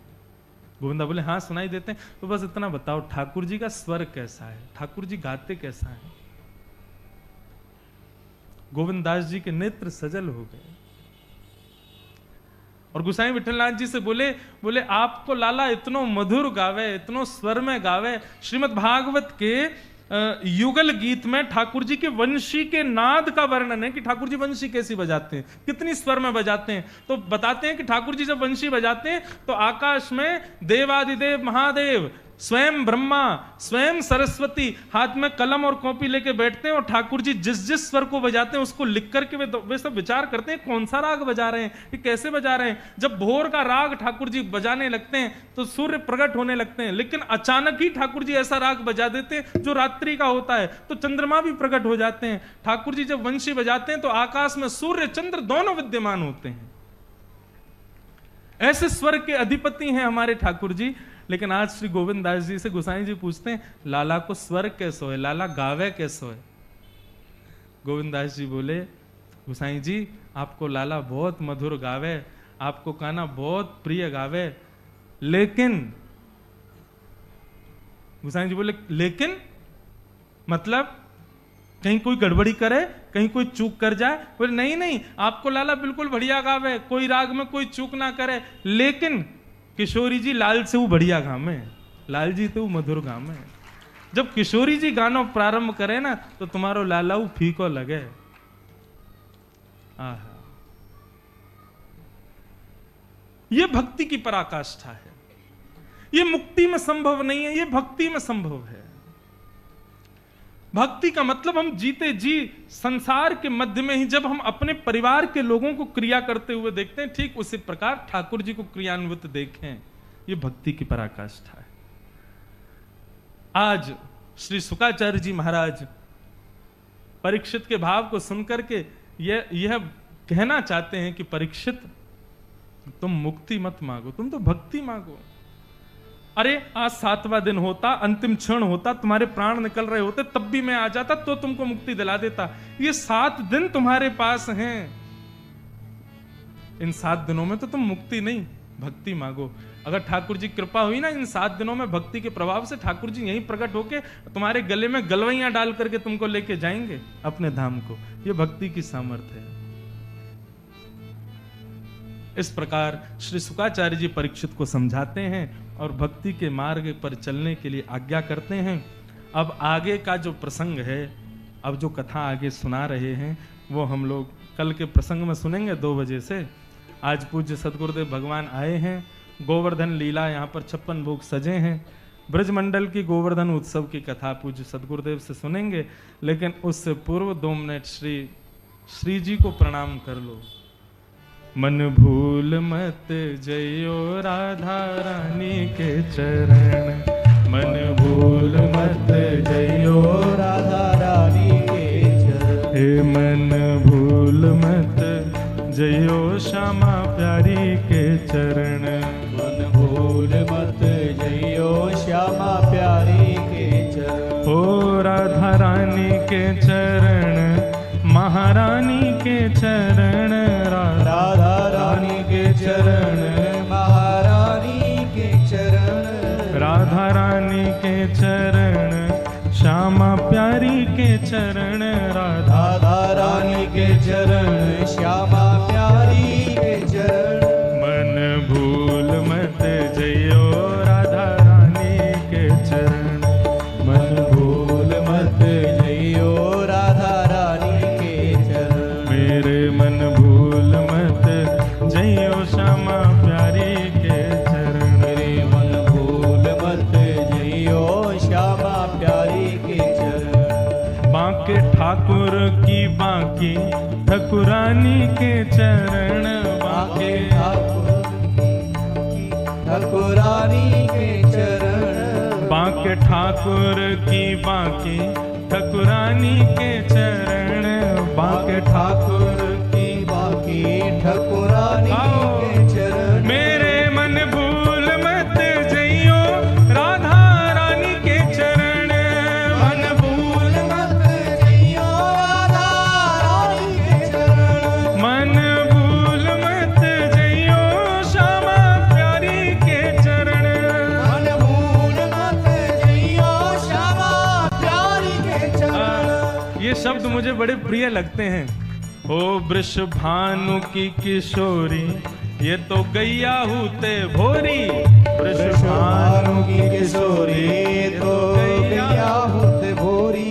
वृषभानु की किशोरी, ये तो गैया हूते भोरी। वृषभानु की किशोरी, ये तो गैया हूते भोरी। प्रीत प्रीत जान के हो थोड़ी तो है राखेगे शरण। प्रीत जान के हो थोड़ी तो है राखेगी शरण। ओ प्रीत जान के हो थोड़ी तो है राखेगे शरण। प्रीत जान के हो थोड़ी तो है राखेगी शरण। मेरे मन भूल मत जइयो श्यामा प्यारी के चरण। मन भूल मत जइयो सदा रानी के चरण। ओ मन भूल मत जइयो श्यामा प्यारी के चरण। मन भूल मत जइयो श्यामा प्यारी के चरण। जाको श्याम उरहेर राधे राधे राधे टेर। जाको श्याम उरहेर राधे राधे राधे टेर। जाको श्याम उरहेर राधे राधे राधे टेर। जाको श्याम उरहेर राधे राधे राधे टेर। बांसुरी में बेर बेर करे नाम से रमण। बांसुरी में बेर करे नाम से रमण। ओ बांसुरी में बेर बेर करे नाम से रमण। बांसुरी में बेर बेर करे नाम करताल बजा के गाओ। मन भूल मत जइयो श्यामा प्यारी के चरण। मन भूल मत जइयो श्यामा प्यारी के चरण। ओ मन भूल मत जइयो राधा रानी के चरण। मन भूल मत जइयो श्यामा रानी के चरण। ओ राधा रानी के चरण। ओ राधा रानी के चरण। हे श्यामा प्यारी के चरण। ओ श्यामा प्यारी के चरण। हे वृष भानु के चरण। ओ विष्णु भानु के चरण। श्री कीर्ति चरण। के चरण। हे राधा रानी के चरण। ओ राधा रानी के चरण। ओ श्यामा प्यारी के चरण। ओ श्यामा प्यारी के चरण। हे भानु दुलारी के चरण। ओ भानु दुलारी के चरण। हे किशोरी जी के चरण। किशोरी जी के चरण। ओ राधा रानी के चरण। ओ राधा जय रानी जय श्री राम। जय जय श्री राम। जय जय श्री राम।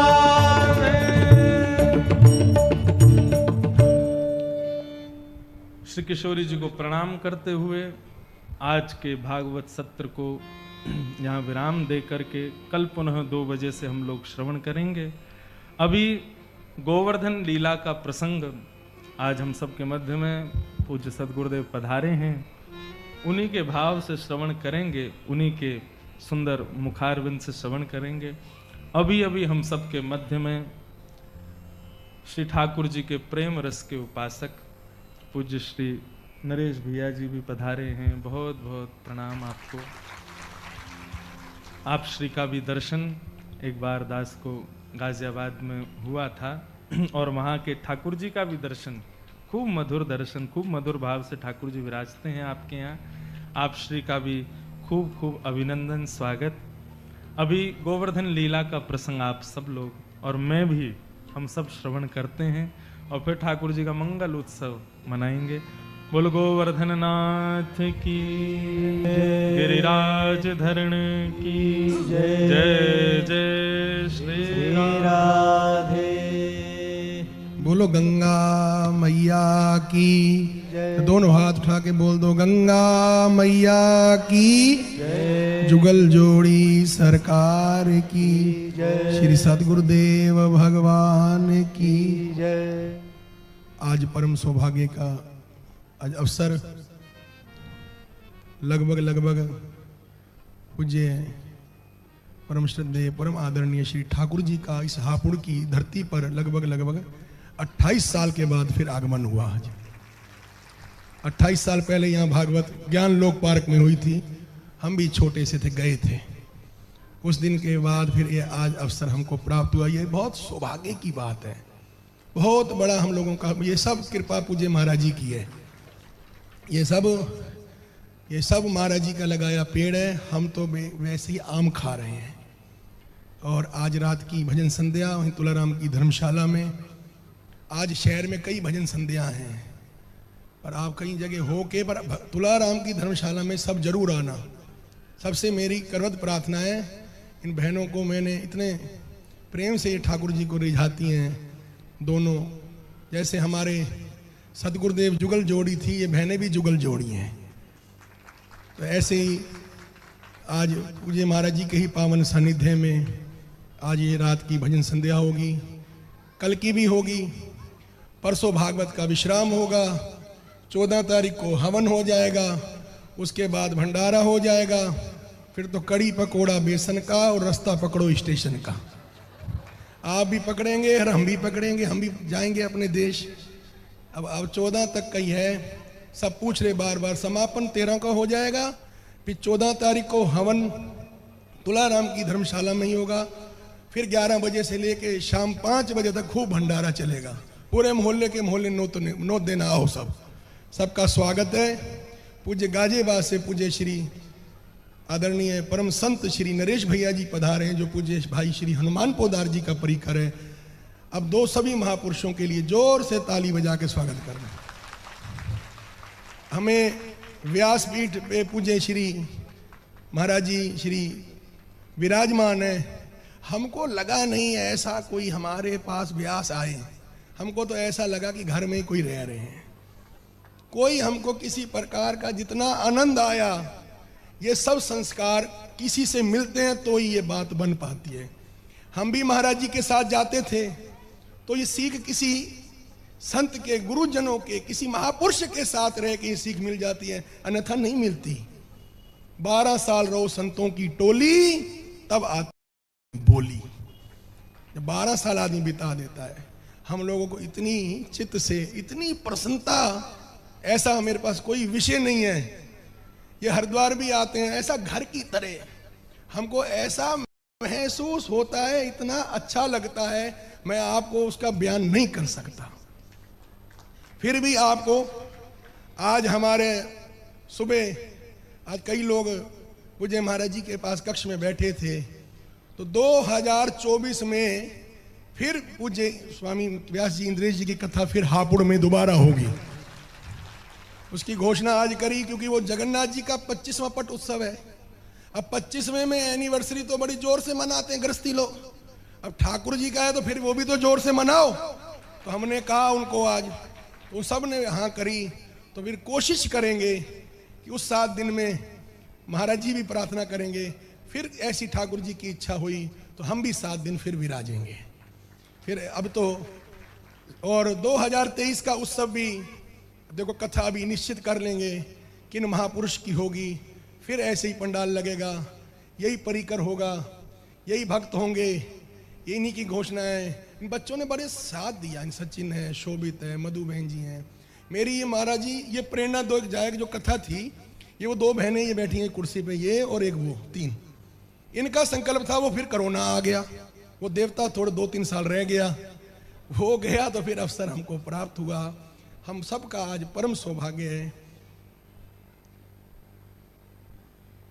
फिर मैं पूज्य श्री भगवत धाम के पीठाधीश्वर मेरे परम सदगुरुदेव भगवान से मैं प्रार्थना करूंगा कि आज आप पहली शुरुआत में ही, वैसे सारा कार्यक्रम ये महाराज जी की अध्यक्षता में, वैसे अध्यक्ष भाषण बाद में होता है, फिर सारे लोग उठ जाते हैं, ठाकुर जी को सब सुनेंगे, इसलिए जो जाएगा वो कुछ खोएगा, पाएगा नहीं, बैठेगा तो कुछ पाएगा। आप सबको कह रहे हो तो मान जाना, कहने को खुद ही कह दिया आप लोगों ने, इसलिए पहले भैया जी बोल देंगे।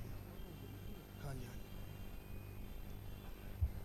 फिर इसी क्रम में पूज्य पहले नरेश भैया जी से प्रार्थना करता हूँ, मैं अपने मन के भाव 5-7 मिनट में श्री चरणों में रखें। पूज्य नरेश भैया जी। अज्ञानतिमिरन्धस्य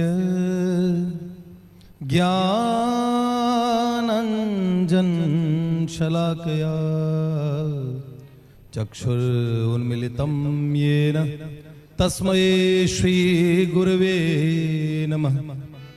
जय जय श्री राधारमण, जय जय नवल किशोर, जय गोपी चित चोर प्रभु, जय श्री माखन चोर।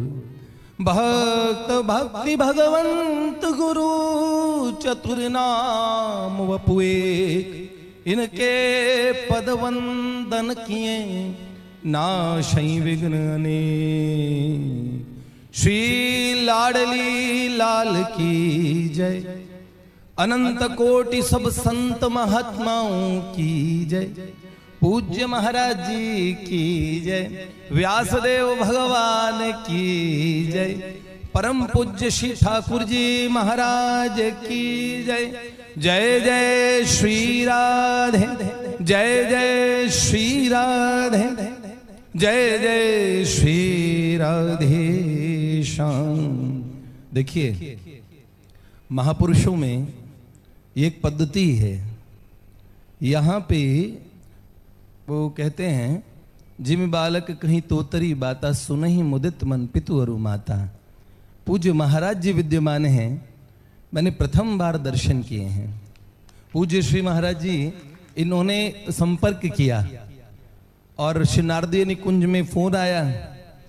कल मैं आने वाला था, मुझे कोई सांस का कुछ अटैक हुआ और वो मैं 24 घंटे से, मुझे ब्रीदिंग प्रॉब्लम थी, सांस की समस्या, आने की कोई उम्मीद नहीं थी। वहाँ से तेजी से भागे कि मुझे दर्शन हो जाने का कथा का, और 1-2 दिन बाद में ही शायद और विश्राम हो जाएगा। मुझे लगा कि आज जाना ही चाहिए। तो एक बात थी, मेरा सौभाग्य था, मैं ठीक उस दिन आया जब मुझे पूज्य महाराज जी तो यहाँ विराज दिख रहे हैं, उनके बिल्कुल पार्श्व में परम पूज्य श्री विश्व प्रसिद्ध, जिनको भागवत भास्कर के नाम से तो लोग कहते होंगे, पर मैं कहता हूं अगर आप इन शब्दों में भी उन्हें बांधेंगे, मुझे लगता है हमारे महाराज जी हमारे साथ में लगभग हजारों युवान जुड़े हैं। और लगभग मैं ये परिचय इसलिए दे रहा हूं कि अपना पूज्य श्री भैया जी हमारे पास में आए भी थे। अब 55 देशों में अपना कार्य शुरू हुआ, ऑस्ट्रेलिया में, अलग अलग देशों में कई सेंटर बने हैं, लेकिन हमारे पास अधिकांश युवान लोग हैं। युवानों का मन कहीं टिकना, वो भी भगवदीय सुंदर मार्ग पे, भगवद वार्ता अगर कहें हम किसी युवान को कि भगवान की बातें करें तो वो बोर हो जाएंगे। किंतु हम एक वक्ता आपको बताते हैं जिनकी रिकॉर्डिंग्स हमने कभी किसी को दी हो और वो उसने आके कहा इसके आगे का कहाँ है। हमने पिछले 15 वर्षों में, और ये कि देखिए भगवान की जो कथा है वो तो स्वादु स्वादु पदे पदे, लेकिन लगती नहीं है। तुलसी पूरब पाप सो हरि चर्चा न सुहाय, वैसे एक बात है, लोगों को वो प्रिय नहीं लगती, लेकिन जैसे ही हमने परम पूज्य श्री ठाकुर जी महाराज की कथाएं दी, बहुत यहाँ हमारे बालक बैठे हैं, इन्हें पता है कि मैं, क्योंकि देखिए जिनके सामने और हम बैठे हैं तो ये लोग कहते हैं कि ये एक भ्रष्टाचार होता है, हम उनके विषय में बात कहें, लेकिन आज हम उन महापुरुष के पास ही बैठे हैं और हम उन्हें ये बात कहते हैं कि हमारा सौभाग्य है इस युग में। मुझे लगता है नियम तो यह है, खग समझे खग ही की भाषा, हंस हंस की भाषा समझते, लेकिन मुझे लगता है परम हंस उनकी भाषा चराचर में ऐसा कोई नहीं है जो न समझ पाए, क्योंकि वो बेशक पीएचडी के प्रोफेसर है, लेकिन वो नर्सरी के बच्चे को समझ जाते हैं इसे कैसे पढ़ाना है, कैसा समाज है तो वो कैसे समझेगा। तो ऐसे पूज्य महाराज जी यहाँ विराजित हैं। मैं तो संत सभे गुरुदेव हैं। मुझे लगता है कि हमारे परम पूज्य बाबूजी, परम पूज्य बाबा इन महापुरुष के रूप में मेरे पास में मुझे दिख रहे हैं। मैं ये व्यास रूप भगवान, व्यासाय विष्णु रूपाय, ये ऐसा स्वरूप है। हमारे श्री गिरधर जी और वो बैठे हैं, वो रास्ते में बात करते आ रहे थे कि भक्ति पथ के नाम से युवानों में ऐसा कार्य कर रहे हैं परम पूज्य श्री इंद्रेश जी महाराज। मैं कहता हूं मुझे लगता है कि सुंदर और कल्प वृक्ष पे जो फल होगा वो कल्प वृक्ष का ही होगा। परम पूज्य जिनके गुरुदेव पूज्य पाद और श्री ठाकुर जी महाराज हैं, वो और उनके पूज्य पिताश्री के रूप में भी वही हैं। तो ऐसे पूज्य महाराज जी जो आज हमारे व्यास जी हैं, इनके समक्ष कुछ कहना नहीं बनता। एक छोटी सी बात, मतलब 2 मिनट की बता के मैं समापन करता हूं। देखिए क्यों नहीं बोलना चाहिए महापुरुषों के समक्ष। वैसे तो यहाँ पे विद्वान, मैं इनके सामने बालक हूं, जो भी बोलूंगा गलत सही वो उसे ठीक कर देंगे, पर मैं एक बात कह रहा हूं। देखिए जब बड़े महापुरुष विद्यमान हो, एक बंदूक होती है जिसमें कारतूस होती है और एक में खाली बारूद होती है, तो एक अच्छा धमाका कर सकती है, उससे थोड़ी चिड़िया उड़ जाएगी। जब वक्ता बोलते हैं और अगर उन्होंने उस तत्व का अनुसंधान नहीं किया, वास्तव में वो तत्वदर्शी नहीं है, तो उनकी बंदूक बिना कारतूस की बंदूक है, बारूद की तरह धमाका कर सकती है। लोग वाहवाही कर देंगे, धन्यवाद और बहुत अप्रिशिएट कर देंगे, बड़ी प्रशंसा कर देंगे। लेकिन अगर वास्तव में उनके पास में उन्होंने भगवत तत्व का अन्वेषण नहीं, उसका साक्षात्कार किया हो, अपरोक्ष अनुभूति हो, ऐसे महात्मा दो शब्द भी बोलते हैं, तो वो उस कारतूस की तरह भाई गोली लग गई, काम हो गया, ऐसा ही तो हमें उन्हीं महापुरुषों से सुनना चाहिए। एक बार यमराज के पास में एक केस आया, देखिए है चुटकुला पर बड़ा काम का है, ध्यान से सुन लीजिए, उसके बाद समापन कर दूंगा। उन्होंने कहा यमराज के पास एक केस आया, सामने थे एक पंडित जी और एक थे हरियाणा रोडवेज का ड्राइवर, कोई जाट चौधरी, दोनों सामने थे, फैसला करना था। तो बोला हाँ भाई आप क्या करते हो? हाँ जी मैं पहले ड्राइवर हुआ करता था। अच्छा तुम ड्राइवर थे, अच्छा अच्छा ठीक है। बोला इस हरियाणा रोडवेज के ड्राइवर को और एक अच्छा और गोल्डन रूम जो है उसकी चाबी दे दो, अच्छी सुविधाएं दे दो, बढ़िया, ऐसा मतलब चुटकुले के हिसाब से, बड़ा काम की बात है, समझिएगा। तो उन्होंने कहा इन्हें ये चाबी दो, अच्छी सुविधाएं दो, 5 स्टार सुविधाएं मिलनी चाहिए हरियाणा रोडवेज के ड्राइवर को। अच्छा पंडित जी आप क्या करते थे? अरे हम देखो जाते थे, कभी सत्यनारायण की कथा, कभी भगवान से जोड़ते थे, लोगों को भगवान की बात बताते थे और देव पूजा कराते थे, जो हमारा और ब्राह्मणोचित कर्म है वो किया करते थे। अच्छा भाई पंडित जी को एक साधारण कक्ष दे दो, थोड़ी साधारण सी सुविधाएं दे दो। पंडित जी बड़े बिगड़े, उन्होंने कहा देखिए ये अंधेर नगरी वाला काम हो रहा है, ये बताइए सरकार इस हरियाणा रोडवेज के और इस चौधरी ड्राइवर को, जिसने भगवान से कभी किसी को जोड़ा नहीं होगा, जिसने क्या काम किया, देखो मैंने कितना अच्छा काम किया और तब मुझे आपने साधारण सुविधाएं, इसे असाधारण ऐसा क्यों?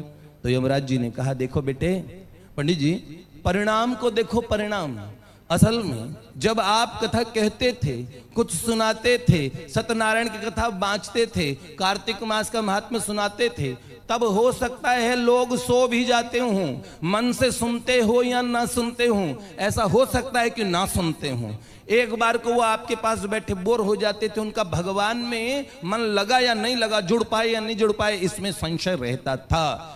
किंतु परिणाम देखो, जब ये हरियाणा रोडवेज का ड्राइवर जब ये बस चलाता था अंधाधुंध बुरी तरीके से, तो लोग सच्चे मन से भगवान को याद करते थे, हे प्रभु एक बार घर पहुंचा दो। तो तार असल में ये ड्राइवर जोड़ पाता था, तुम नहीं जोड़ पाते थे पंडित जी, इसलिए इसने कितने लोगों को भगवान की प्रार्थनाएं कराई है, वाह वाह धन्य है। तो ऐसी बात है, हम लोग तार नहीं जोड़ पाएंगे। यहाँ पे एक महापुरुष विद्यमान है, आगे का कार्यक्रम और आगे की कथा हमें सुनने का सौभाग्य मिलेगा। मेरा भी सौभाग्य है कि पूज्य श्री इंद्रेश जी महाराज के मुख से मैं थोड़ा ही सुन पाया, रास्ते में कुछ चला रखा था बालकों ने, लेकिन अब मुझे आगे का सुनने का सुअवसर मिलेगा। आपके श्री चरणों में प्रणाम, पूज्य महाराज जी के श्री चरणों में प्रणाम और परम पूज्य श्री ठाकुर जी महाराज के चरणों में प्रणाम। जय जय श्री राधे। एक बार कह दो गंगा मैया की। इसके बाद अगर गोवर्धन लीला हो जाएगी तो सब खड़े हो जाएंगे, खड़े हो जाएंगे तो फिर नाचेंगे कूदेंगे, इसलिए उससे वो ठाकुर जी कहेंगे। उससे पहले मैं पूज्य महाराज श्री के चरणों में प्रार्थना करता हूँ कि आज पूज्य महाराज जी आज अपना पहले हम सबको अपना पावन आशीर्वाद दें। पूज्य महाराज श्री जी।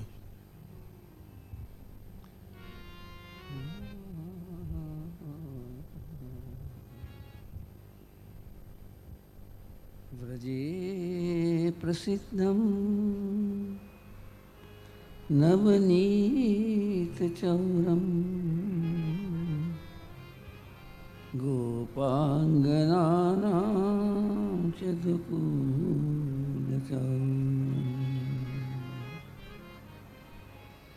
अनेक जन्मार्चित पाप चौरम, अनेक जन्मार्जित पाप चौरम चौराग्रगण्यं पुरुषं नमामि। वन्दो गुरुपदकञ्ज कृपा सिंधु नर रूप हरि महामोहतम पुंज जासु वचन रवि कर जासु वचन रवि कर।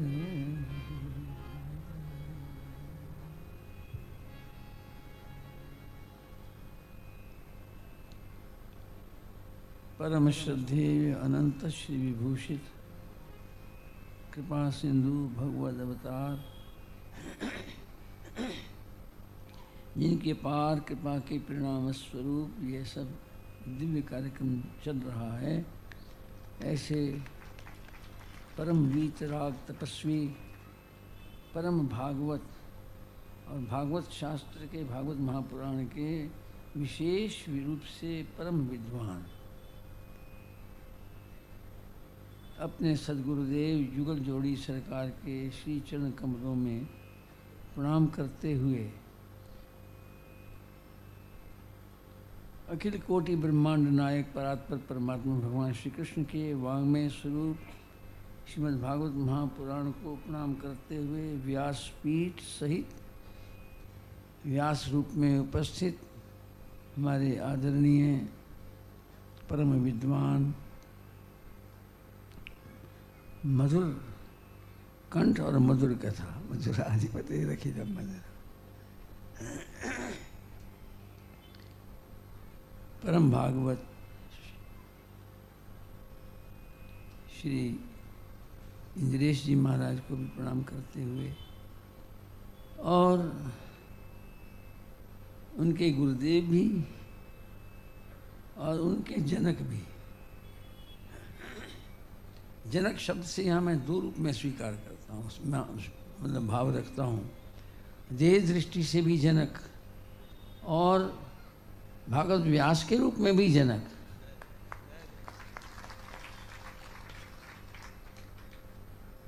जिनकी कथा लगभग 50 साल 52 साल पहले सबसे पहले अखंड धाम में हुई थी।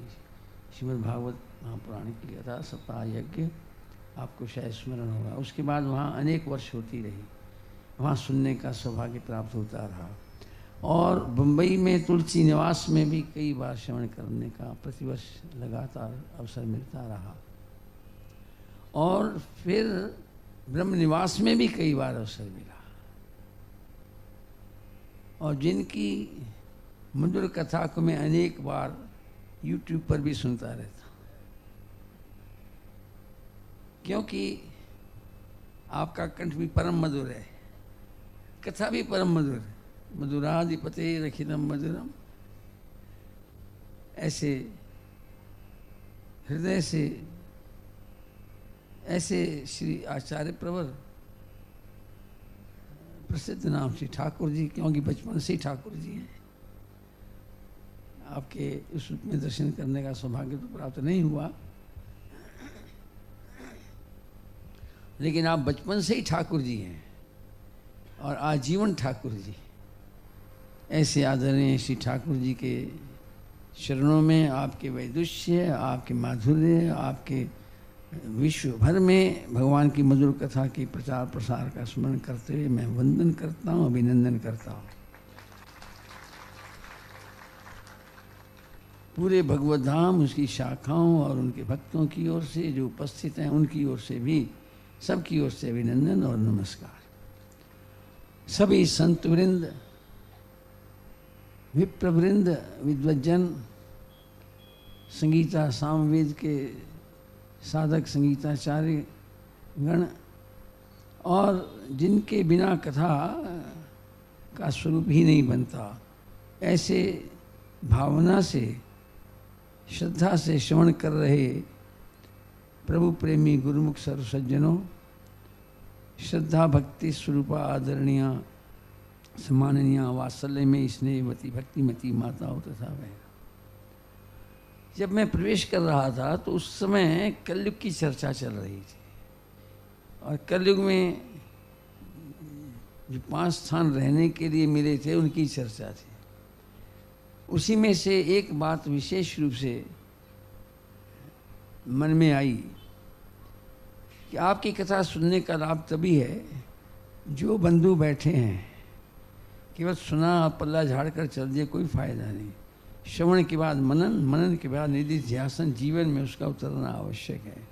इसलिए यदि कोई अभक्ष्य भक्षण करता है और यदि कोई अपेयपान करता है और यदि कोई और भी गलत काम करता है तो उससे आज दृढ़ संकल्प लें यहाँ भागवत जी के आगे बैठ करके कि आज के बाद हम उनका सेवन नहीं करेंगे।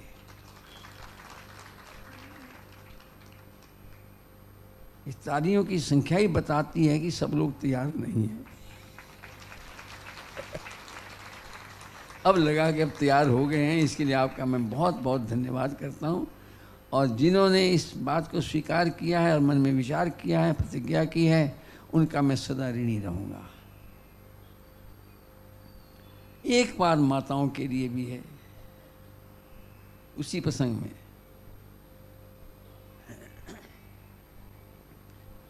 सोने में ठाकुर जी भी रहते हैं। धातु नाम कंचनम अस्मि, धातुओं में सोना भगवान का रूप है।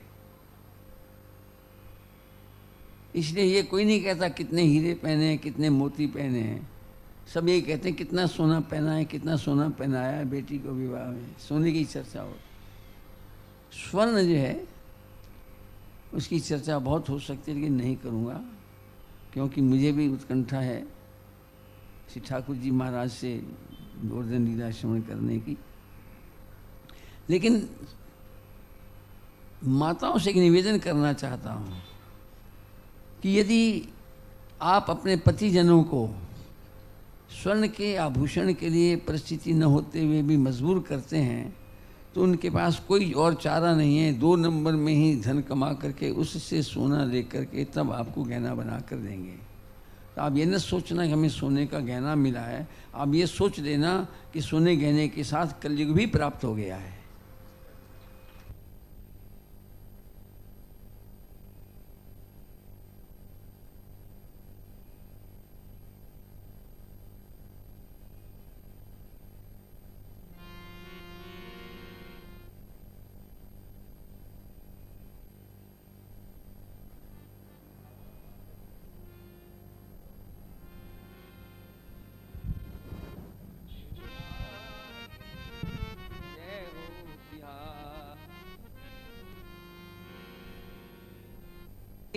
जय हो तिहारी, जय हो तिहारी, जय हो तिहारी बांके बिहारी, जय हो तिहारी श्री बांके बिहारी, जय हो तिहारी।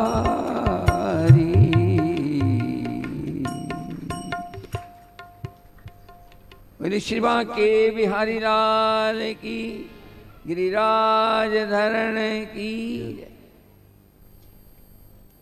इसी प्रकार से कन्या को आप अगर कन्या के साथ कोई स्वर्ण मांगता है तो ये न सोचना हमने स्वर्ण मांगा है, ये समझ लेना हमने कलयुग मांगा है। कलयुग मांगा है। हम बेटी के साथ कलयुग को भेज रहे हैं, उनका जीवन कलयुग से प्रभावित रहेगा, वो सतयुग में नहीं जिएंगे। इसलिए दहेज में अधिक सोना मांगना उचित नहीं। अब तो नारा भी चलता है दुल्हन ही दहेज है, दुल्हन ही दहेज है। वो दिव्य गुणों से संपन्न हो, उससे बढ़िया और कुछ है नहीं। और दहेज में तो बहुत कुछ लाए और बाकी राम नाम हो, कैसे क्या घर चल जाएगा? नहीं चलेगा, गृहस्थी नहीं चलेगी सही ढंग से। इसलिए इन बातों का ध्यान रखें। अपने तिजोरी में अव्वल तो गलत धन आने नहीं देना चाहिए, आता भी है तो उसके लिए शुद्धि का स्वरूप दिया हुआ है। दान के माध्यम से सत्कर्म में कुछ अंश लगाने से धन की शुद्धि होती है। तन पवित्र सेवा किए, धन पवित्र कर दान, और मन पवित्र हरि भजन कर, हो तो त्रिविध कल्याण।